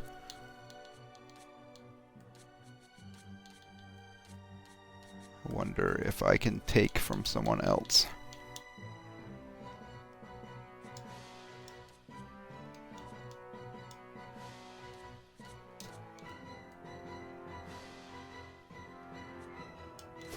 Nope. Dang. Alright. Try and stay alive long enough for him.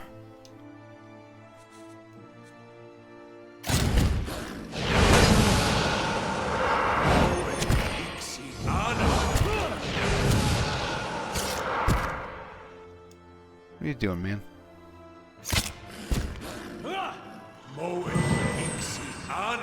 Also you. Well, everyone survived, so that's fine. Good.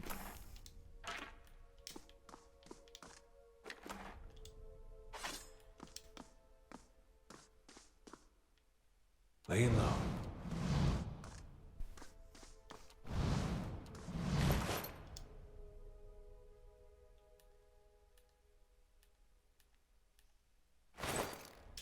I'll see what I can find.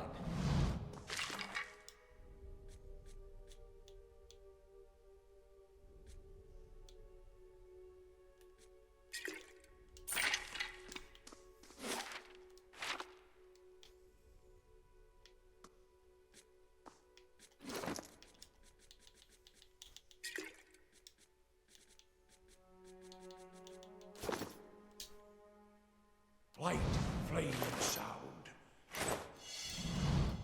We'll keep to ourselves.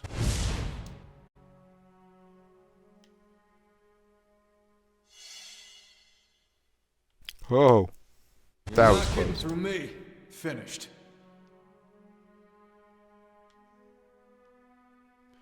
Helig of Thene. A lone figure in tattered robes shuffles across the chamber, muttering under its breath. As you approach, the figure halts and swivels its head toward you. Its haggard visage is a labyrinth of wrinkles and sores overgrown by a moss-like beard.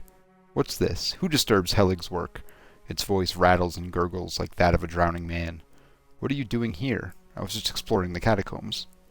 Oh, See, oh, man, I'm getting tired. Just reading those like they're part of the dialogue. Its haggard visage is a labyrinth of wrinkles and sores overgrown by a moss-like beard. What's this? Who disturbs Hellig's work? Its voice rattles and gurgles like that of a drowning man.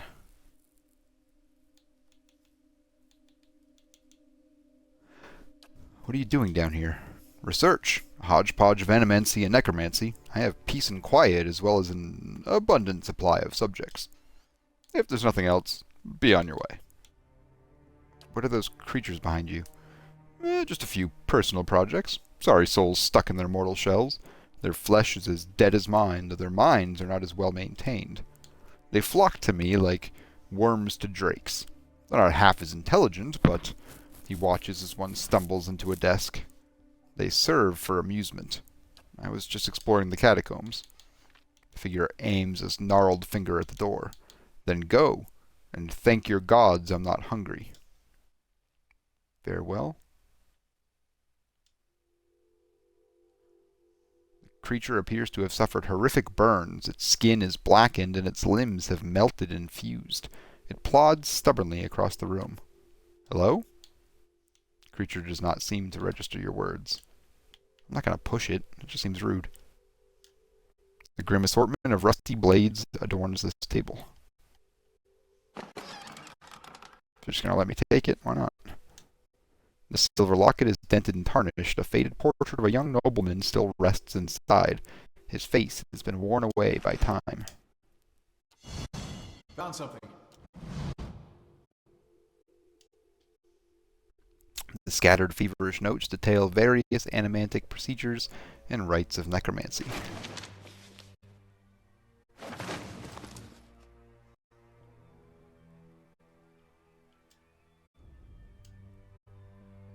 Dust and cobwebs have been swept aside for various alchemical implements.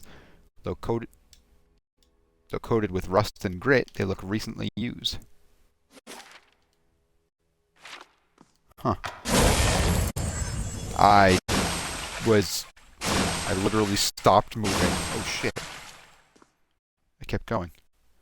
I literally stopped moving because I was like, oh, maybe there's a trap. And like, just a millisecond before I took my finger off the damn thing. Oh, you dummy. She got knocked out.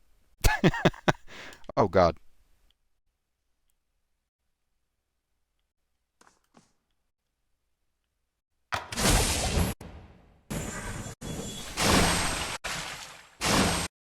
Alright.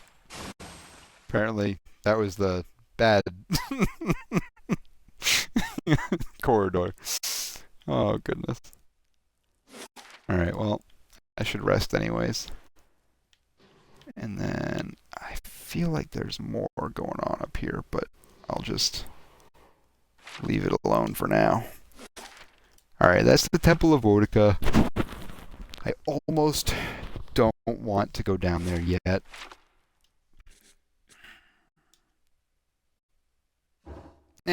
Why not? I'll rest. See what happens.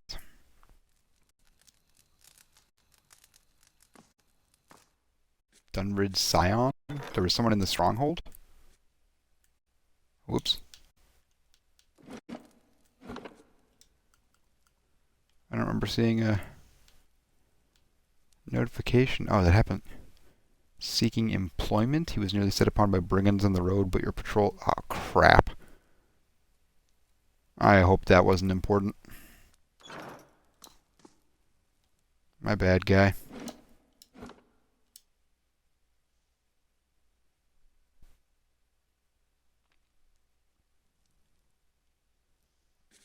I wonder... Do I have to go back?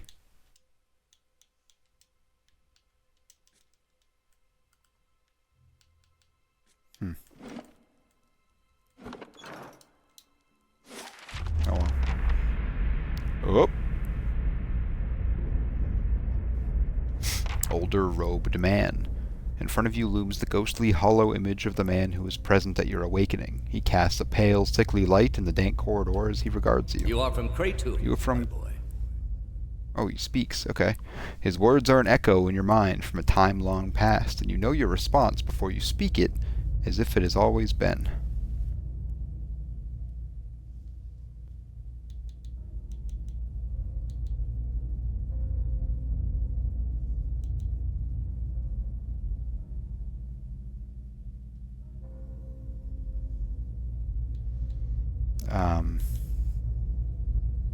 I don't think so. Only A recently? remarkable city. Truly one of the most impressive we have encountered outside of our own. Many exceptional people who have joined our cause come from Greytoon. What made you decide to join our order? I didn't. What is Oh, I need to read the intro to this. In front of you looms the ghostly hollow image of the man who was present at your awakening. He casts a pale, sickly light in the dank corridor as he regards you.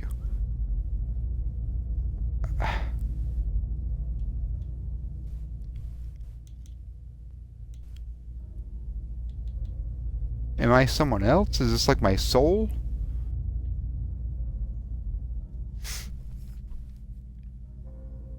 I'm gonna say I'm honestly not sure. As long as you are assured in your faith, the rest is not so important. If you say so. Are you ready to take the oath? To spread the word of the gods to the lost and heathen? I am? That was terrifying. I mean, I'd really strongly prefer not to.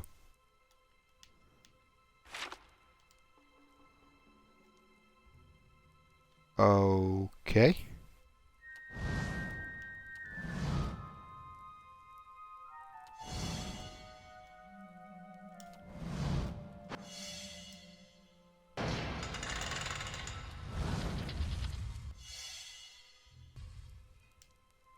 You're not getting through me.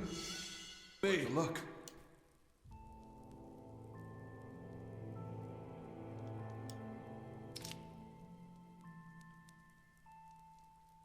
See? Level 8 difficulty. That's high.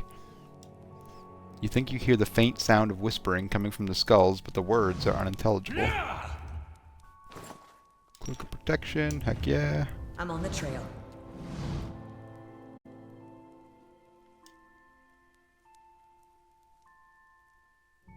I feel like I probably shouldn't be down here yet. Oh. That's an upgraded.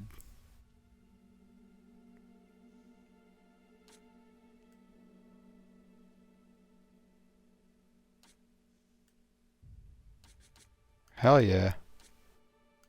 Well, considering I can't figure out how to make escape work.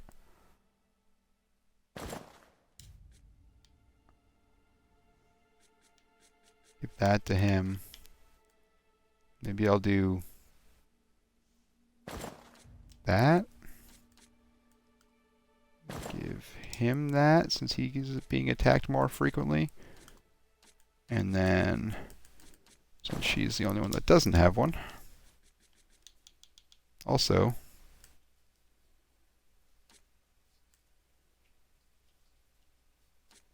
meh.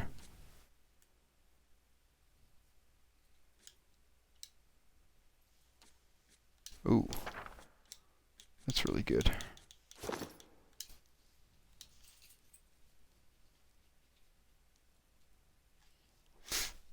Half meg. The mercenary eyes you warily as you approach, his weapon readied. What are you doing here? You don't look like the one of that masked lot. How would I know to be here if I didn't belong? He thinks carefully, then nods. All right then. Go on in and report to the Acolyte, and she'll give you your assignment. They should be just about finished with their meeting in the big chamber. Any idea what's going on around here? Word of advice, friend. Don't ask questions. Just go and do what you're told. Know anything about this place? Shakes his head. As far as I can tell, we're underneath first fires.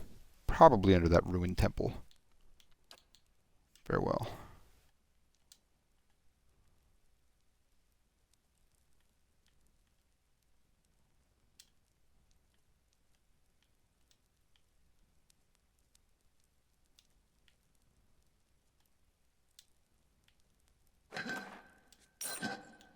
This is weird.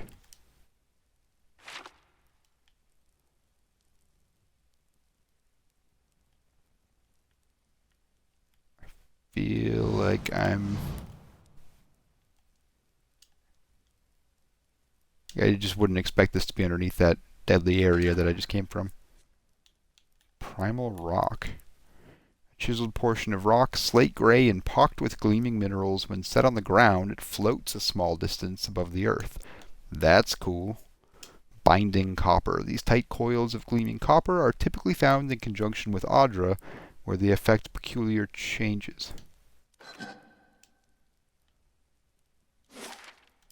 Uh-huh.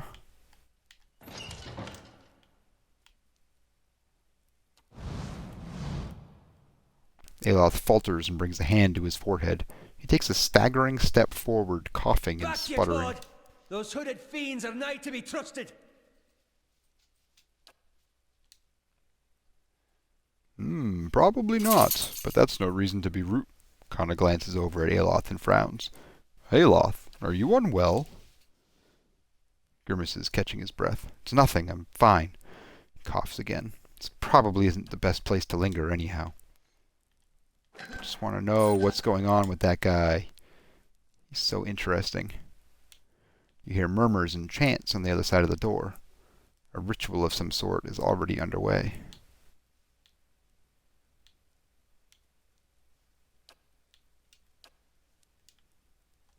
I'm not ready yet. And what does the flame reveal? Something weird is happening over there, and I'm not ready to explore it. I'm on the trail.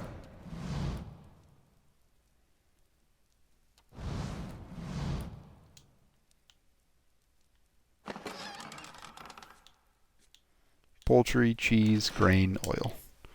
Nice. I'll take a look. Oh, by the deeds of my tongue. Welcome. A lone figure paces back and forth, tapping his fingers at his sides, muttering to himself. He jumps when he sees you, his hands on his chest. By the flame, you startled me. He pauses and leans forward. Where's your mask? It's too itchy. I'll put it back on for the meeting. Well, don't let anyone see you inside without it. They're keen on anonymity. Tell me about the meeting. This must be your first time. The Acolyte communicates with each of us individually to hear our progress on old tasks and to assign us new ones. He shivers with a mixture of pleasure and dread. It's a unique process. She's a cipher, so she can speak to you without words. Fascinating until you realize she can probably read your thoughts just as easily. Definitely don't want to go in there yet. What do you know about these tasks? He laughs nervously. Only what I absolutely need to. We protect the secrets of the gods, so discretion is essential. He waves a hand between the two of you. We receive our instructions from the Acolyte, just as she receives hers from someone else, and so on, right up to the Grandmaster. Our role is to obey, knowing as little about the overall plan and each other as possible. How can you be confident you're doing the right thing when you know so little? He snorts. That's easy. The leaden key has been around for ages by the blessings of the gods. You only have to look around to see the perils of trying to usurp divine power. Killing a god in the Saints' War has cursed us all, and the heresy of animancy has only worsened matters. Try to replace a soul, and you inevitably end up with a monster. It's all been a warning. There are some powers we just shouldn't have. Tell me about these secrets. He jumps back. You shouldn't even be asking. Whatever they are, they're secrets for a reason. Our job is to guard them, not to know them. I see. We've been entrusted with an important work. It's an honor, but not without its challenges. You need something else? I'll be ready for the Initiates meeting soon. Honest. What are you doing here? He resumes his pacing. I've been practicing the passphrases. I know them backwards and forwards, but I get so nervous every time I think about repeating them to the Acolyte. He wrings his hands. You can practice. Why are you nervous? He stops in his tracks. I've never seen the Acolyte's face, but I can't stop wondering what she looks like under that robe. He twists his fingers together. And when she peers into my mind, I'm afraid she'll catch me thinking about that. You hear him swallow. Also, if I get the passphrases wrong, she'll kill me where I stand. Ha! Then look beneath the robe, I say. Fail her test, but succeed in the more important one. Once you have nothing to hide, a cipher's got no power over you. You can practice on me. Okay. He ushers in a deep breath with fluttering hands. Here goes. First question. State your name and purpose. Answer. My name belongs to the gods and my hand to their service. Second question. What company do you seek? Answer. I seek the company of shadows, that our labors may remain secret. Third question. Tell me of your labors. Answer. To see that the craft of Kith and Wilder does not disturb what bones the gods have buried. Fourth question. How do we know your purpose? Answer. You shall know it by the confession of my tongue, the deeds of my hand, and the oath on my soul. Riddles upon riddles. What bones the gods have buried. It's very dramatic, isn't it? Oh, I'm sorry. Please continue. Fifth question. And how is your oath guarded? Answer. It is sealed by the leaden key. He sighs with a nervous chuckle. That wasn't so hard. Sounds like you've got it. I do, I think. He bites his lip.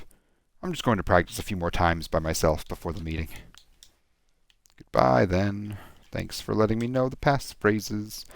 A book lies on the table, its pages filled with some kind of unintelligible cryptography.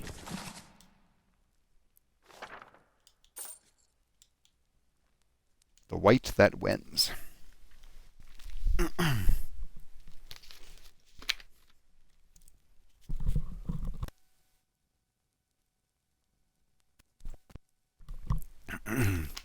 How long have I been wandering? I can no longer tell. The days an endless white, the cold breath of the wilderness biting at my neck. All I feel is the insistent hand of the wind pushing me forward. Where is it taking me? Where did it start? On the boat? Was there a boat? I remember one. A storm? And disaster. If I dwell on it long enough, my mind rebels. And so I walk, and she appears to me. How many times has it been? Once? Have I seen her before, or is this the first time?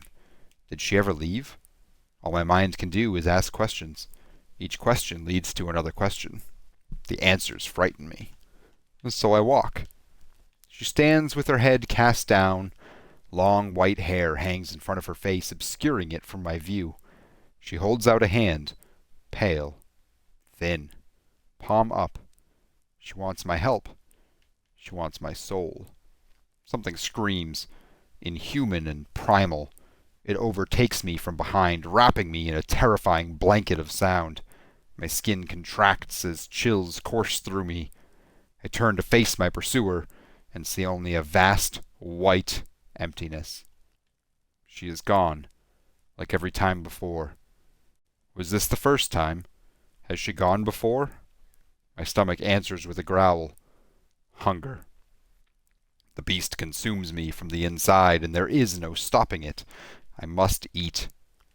I see water. Am I seeing it now? Is this a memory? Confusion slips its fingers inside my head and murmurs softly. I cannot quite hear it. I strain, to no avail. The water remains. It must be here. I drop to my knees and hear the whispering light crack of the ice beneath my knees. I am sitting in the lee of an ice mountain. The protection it provides does little to prevent the wind from driving the pins of snow into my flesh. I am shaking. Where is my left hand? I move it. Nothing. I look down and see it moving. It is wet and caked with ice. My head falls back against the ice, and I press the edges of my memory. My brain whispers back with a soft, cracking sound and a scream. Wood on wood, tearing, cracking. I close my eyes against the onslaught.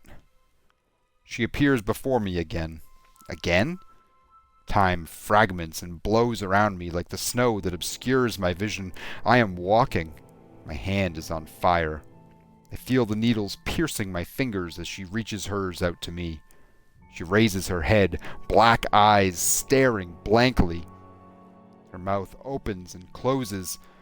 but if she speaks, I cannot hear it. The scream again. Closer this time. If I still had emotion, I would be quaking. I turn as I have so many times before to see what monster has found me, and she is there, behind me. She puts her hand on my chest. The cold burns me through my clothes. She leans in. Her mouth presses against my ear. We are waiting. I open my eyes.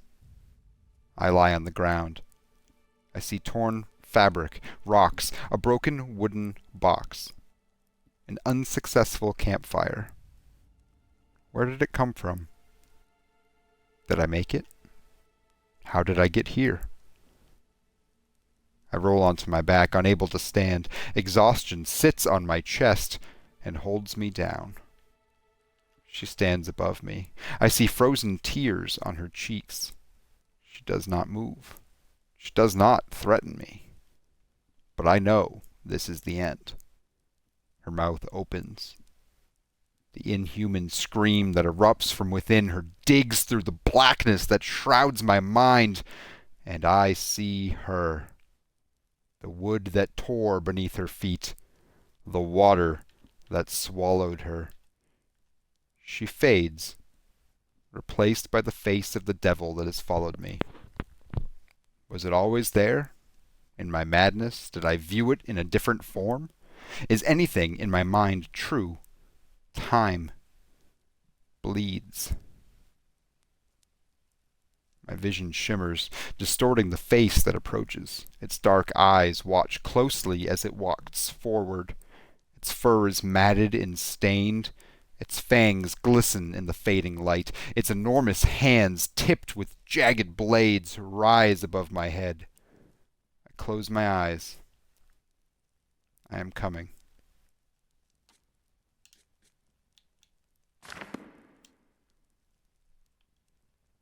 I like that one. That was cool. That was a really freaking good read. I like that a lot.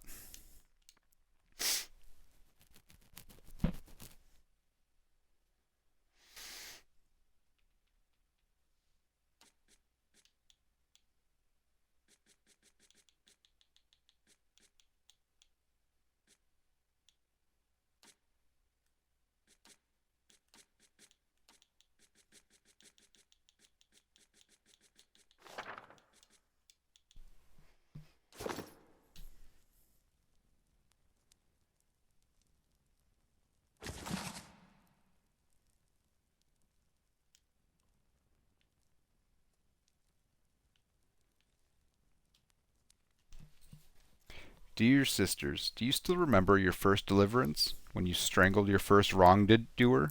Did you... Oh, wait. Nope. I've totally read this.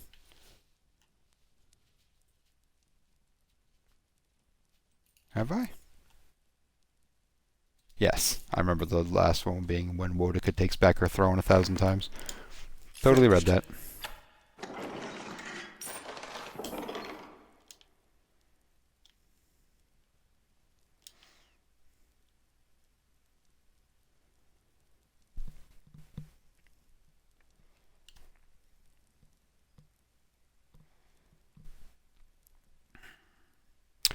I am going to do this scene. Whatever happens, I'm going to pop up back out through the catacombs, and that is where I will end my night. It's almost... Yeah, it's 1:30 now. I got to assume this is going to take a little bit of time. Finished in 5 minutes. Don the hood and mask.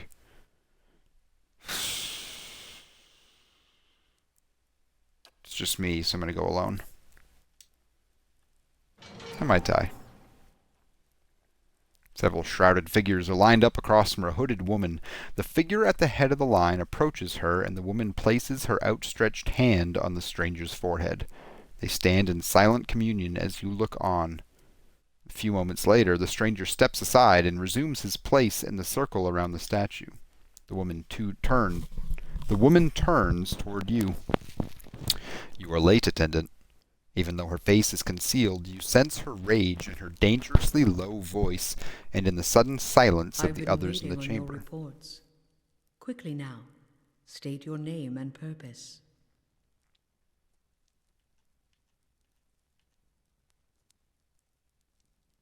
My name belongs to the gods, and my hand What to their company do service. you seek? I seek the company of shadows that our labors Tell may me of remain your secret. labors. To see that the craft of Kith and Wilder does not disturb what How bones do the we gods know have your buried. purpose?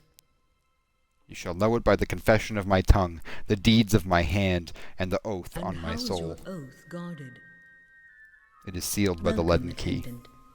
Tell me of your exploits. In your mind, you see a building, magnificent with trellises and tiles and located on a pristine boulevard. The wealthy and learned stroll in and out, trading knowledge Does and he coin. wait still?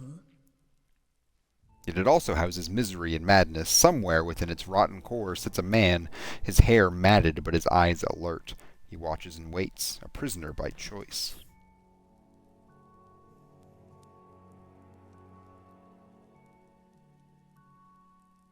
Did they arrive? I'm going to say yes. The Acolyte's vision takes you out of Defiance Bay into a town in the wilderness with a watermill. A signpost on one of the paths reads Deerford. Several figures huddled together, shrouded in cloaks and hoods. An image of ruin suddenly looms in your mind. Two skeletal effigies flank a cleft in a mountainside. Your information Yes. shall be relayed. Now, for your next task. The ruins fade from your mind, and in their place is a palimpsest of a neighborhood. Run-down estates are cobbled around a cemetery and an ancient tower. Savage shapes prowl the streets, and in the tower a man hunches over a strange mechanism. You can't see him clearly, but there's something unnatural Stop about him. And above all, don't let him meet her.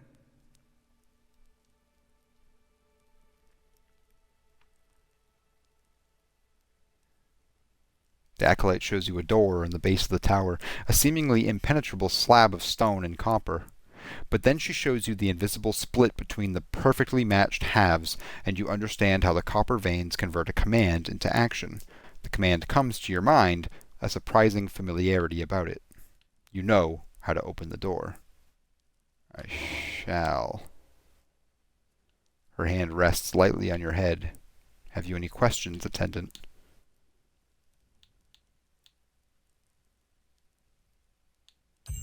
Nope.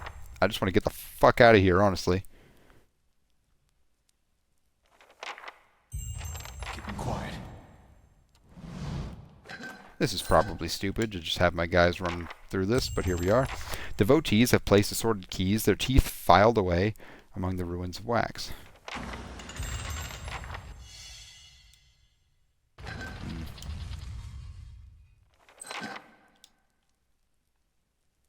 I'll see what I can find.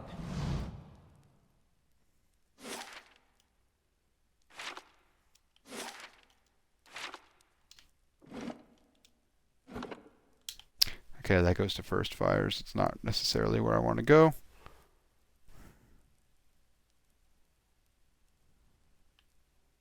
Although... yeah, no.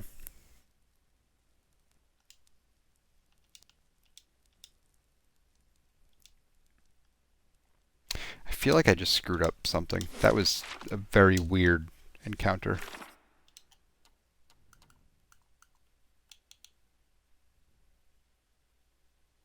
Vision of an agent, a place of misery, madness, and find this agent, discover his or plan to see if it holds any clues, find the man I'm searching for, find the place. Okay.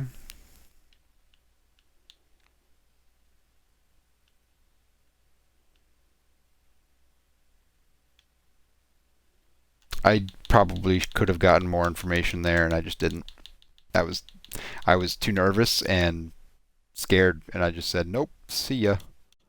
And I should have taken the time to figure more out.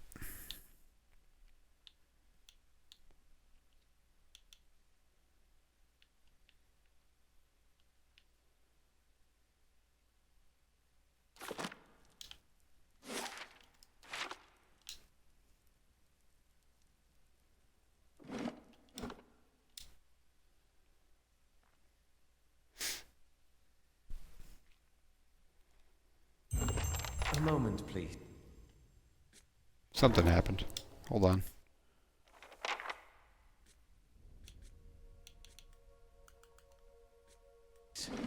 How do I do that? Yeah, you totally should, but first, hold on.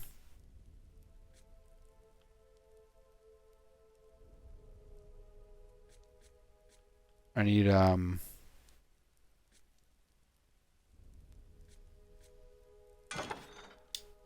go with that.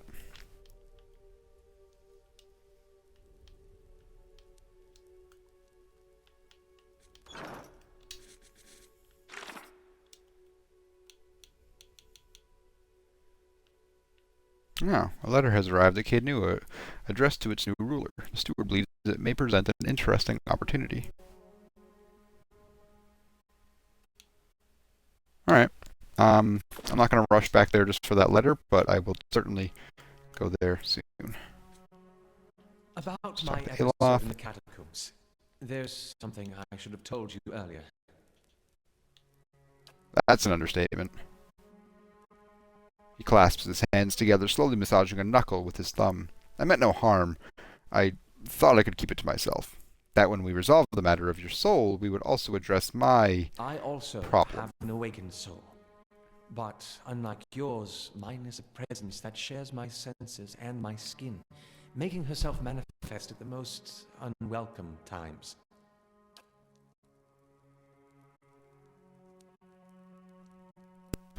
He closes his eyes and grits his teeth. His lips quiver and twitch with vestiges of some internal debate. Several seconds later, he opens his eyes again. They're watery and bloodshot. Sorry. I've tried to learn to control Isilmir. I've gotten stronger, but so has she. Tell me about Isilmir. Uncouth. A creature of rash impulses and feeble faculties. She wags her impertinent tongue when she should listen. Aye, this one's fit to boil. Hard to get his gaff over anything tisn't to do with books and spell speak. He grimaces, running his hands through his hair. I have none of her memories. Berath spared me that much, but her coarse manners and intolerable hill speak suggest a provincial from a very, very long time ago. She tends to surface a hair's breadth from conflict when the fuse has burned down and teeth are on edge. And when she shows up, she doesn't stop to gauge a situation. She just acts. She seems reckless. That's it exactly. You recall the way she goaded those villagers in Gilded Vale. She doesn't think and she doesn't back down, and trying to suppress that has been my problem for years. I learned to Why keep didn't you her say something secret sooner? a very long time ago. Those with awakened souls are shunned, mistrusted. And after your experience with Meerwald, I'm certain you can see why. You need to be careful. Is this going to be Merely a an problem? annoyance. Although, He lowers his voice and clasps his hands behind his back. Minute twitches and spasms along his arms betray his Defiance fidgeting. Bay is said to have an entire institution dedicated to the study and cure of soul-related ailments. Since our journeys have already brought us to the city, perhaps we could speak with someone there.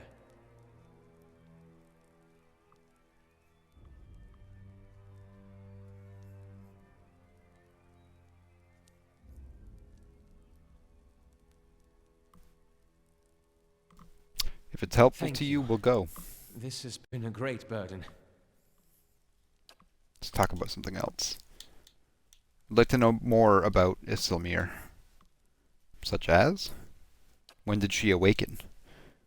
My father was a strict man. He expected the best from his only child, and he didn't tolerate failure. His face becomes drawn. At times he could be rather adamant, particularly when he'd been drinking. Isilmir manifested on one such occasion. To be honest, I don't remember the specifics, only that he was more careful with me after that. You said that you learned to hide her a long time ago? My mother instructed me to keep her a secret after she first emerged. She feared that knowledge of my awakening would render me an outcast. Even though Isilmir proved useful against my father, I trusted my mother's advice, and I've since come to see the wisdom behind it. Meerwald is an extreme example, but one that I can relate to more and more each year. Could I talk directly to her? He gives you a taut frown. Her usurpations are uncomfortable enough. I'm not eager to invite her into my consciousness more than necessary. And I can absolutely respect that, honest to God. But I'm so eager to talk to her. I'm already working on an upgrade, right? Yeah, 3 days, 25 hours. 3 days, 25 hours? Is that what that just said? Yes, it did. Interesting. Oh, my pup is twitching. He's dreaming. Aw, what a good boy. Oh, good steely ham.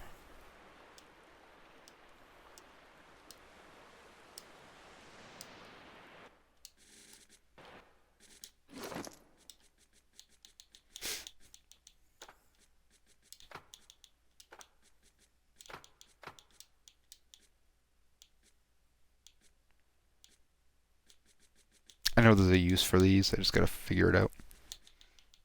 That being said, neck. Defiance of concentration.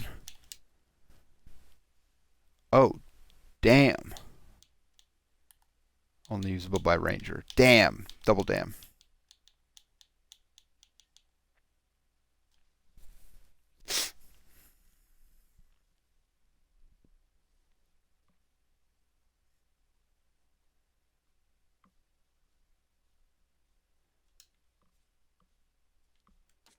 I mean, that would be excellent for, like, either of these two, really.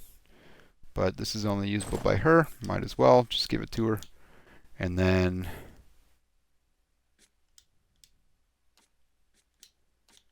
+9.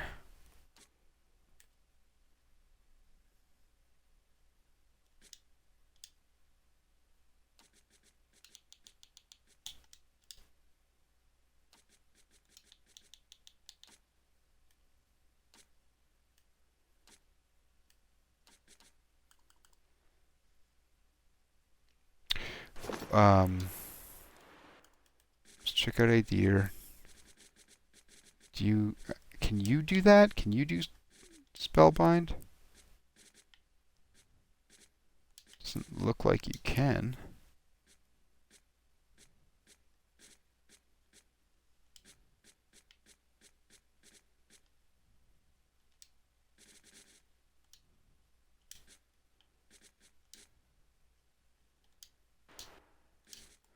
Alright, I'm still not understanding the spellbind thing.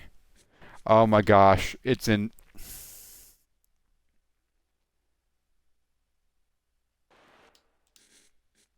Okay, now I know. Now I know. So, that being said, ain't no one gonna use this. Time to sell it? Okay.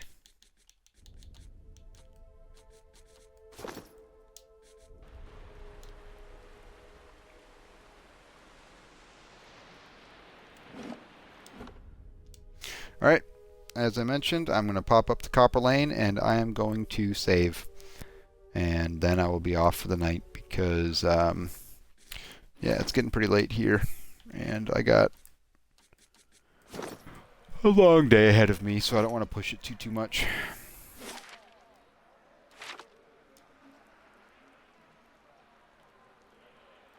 Yep. So let's head up here. This way.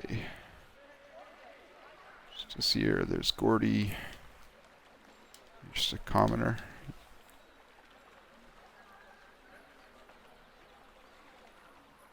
Ceres, I've spoken to him. Yeah, let's check out this middle section so I don't forget.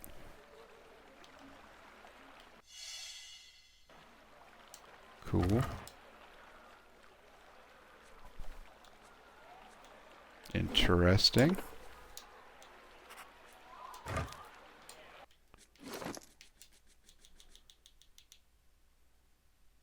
wooden scarab figurine. This wooden beetle has had lifelike detail carefully burned into the carved shell. Tiny barbs are etched onto its legs, and its folded wings bear mazy patterns. Huh. I mean, give him something to do, I guess.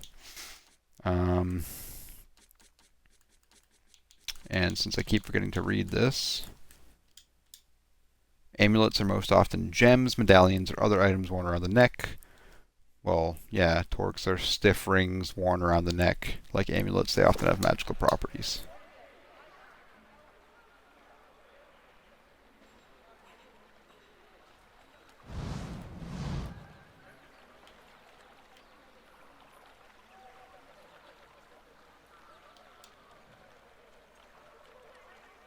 Alright. I'll stop here, and then next time I play, which will probably be tomorrow night, like tomorrow evening. Although I may play, no, because I gotta do that. Yeah, it'll probably be tomorrow evening, like past 9 p.m. Alrighty. So thanks for watching. Thank you everyone that followed and came out to watch this, and this is by far my best stream yet, and I'd really appreciate all the follows and all the help. And if I ever make it, I won't, but if I ever make it big on here, like, each and every one of you. Cheers. Have a great night. Thank you again for the follows, and for anyone new watching this, if you, excuse me, like what you see, please give me a follow, and I guess I'd be happy to return the favor and start building up a little community here, you know? Cheers.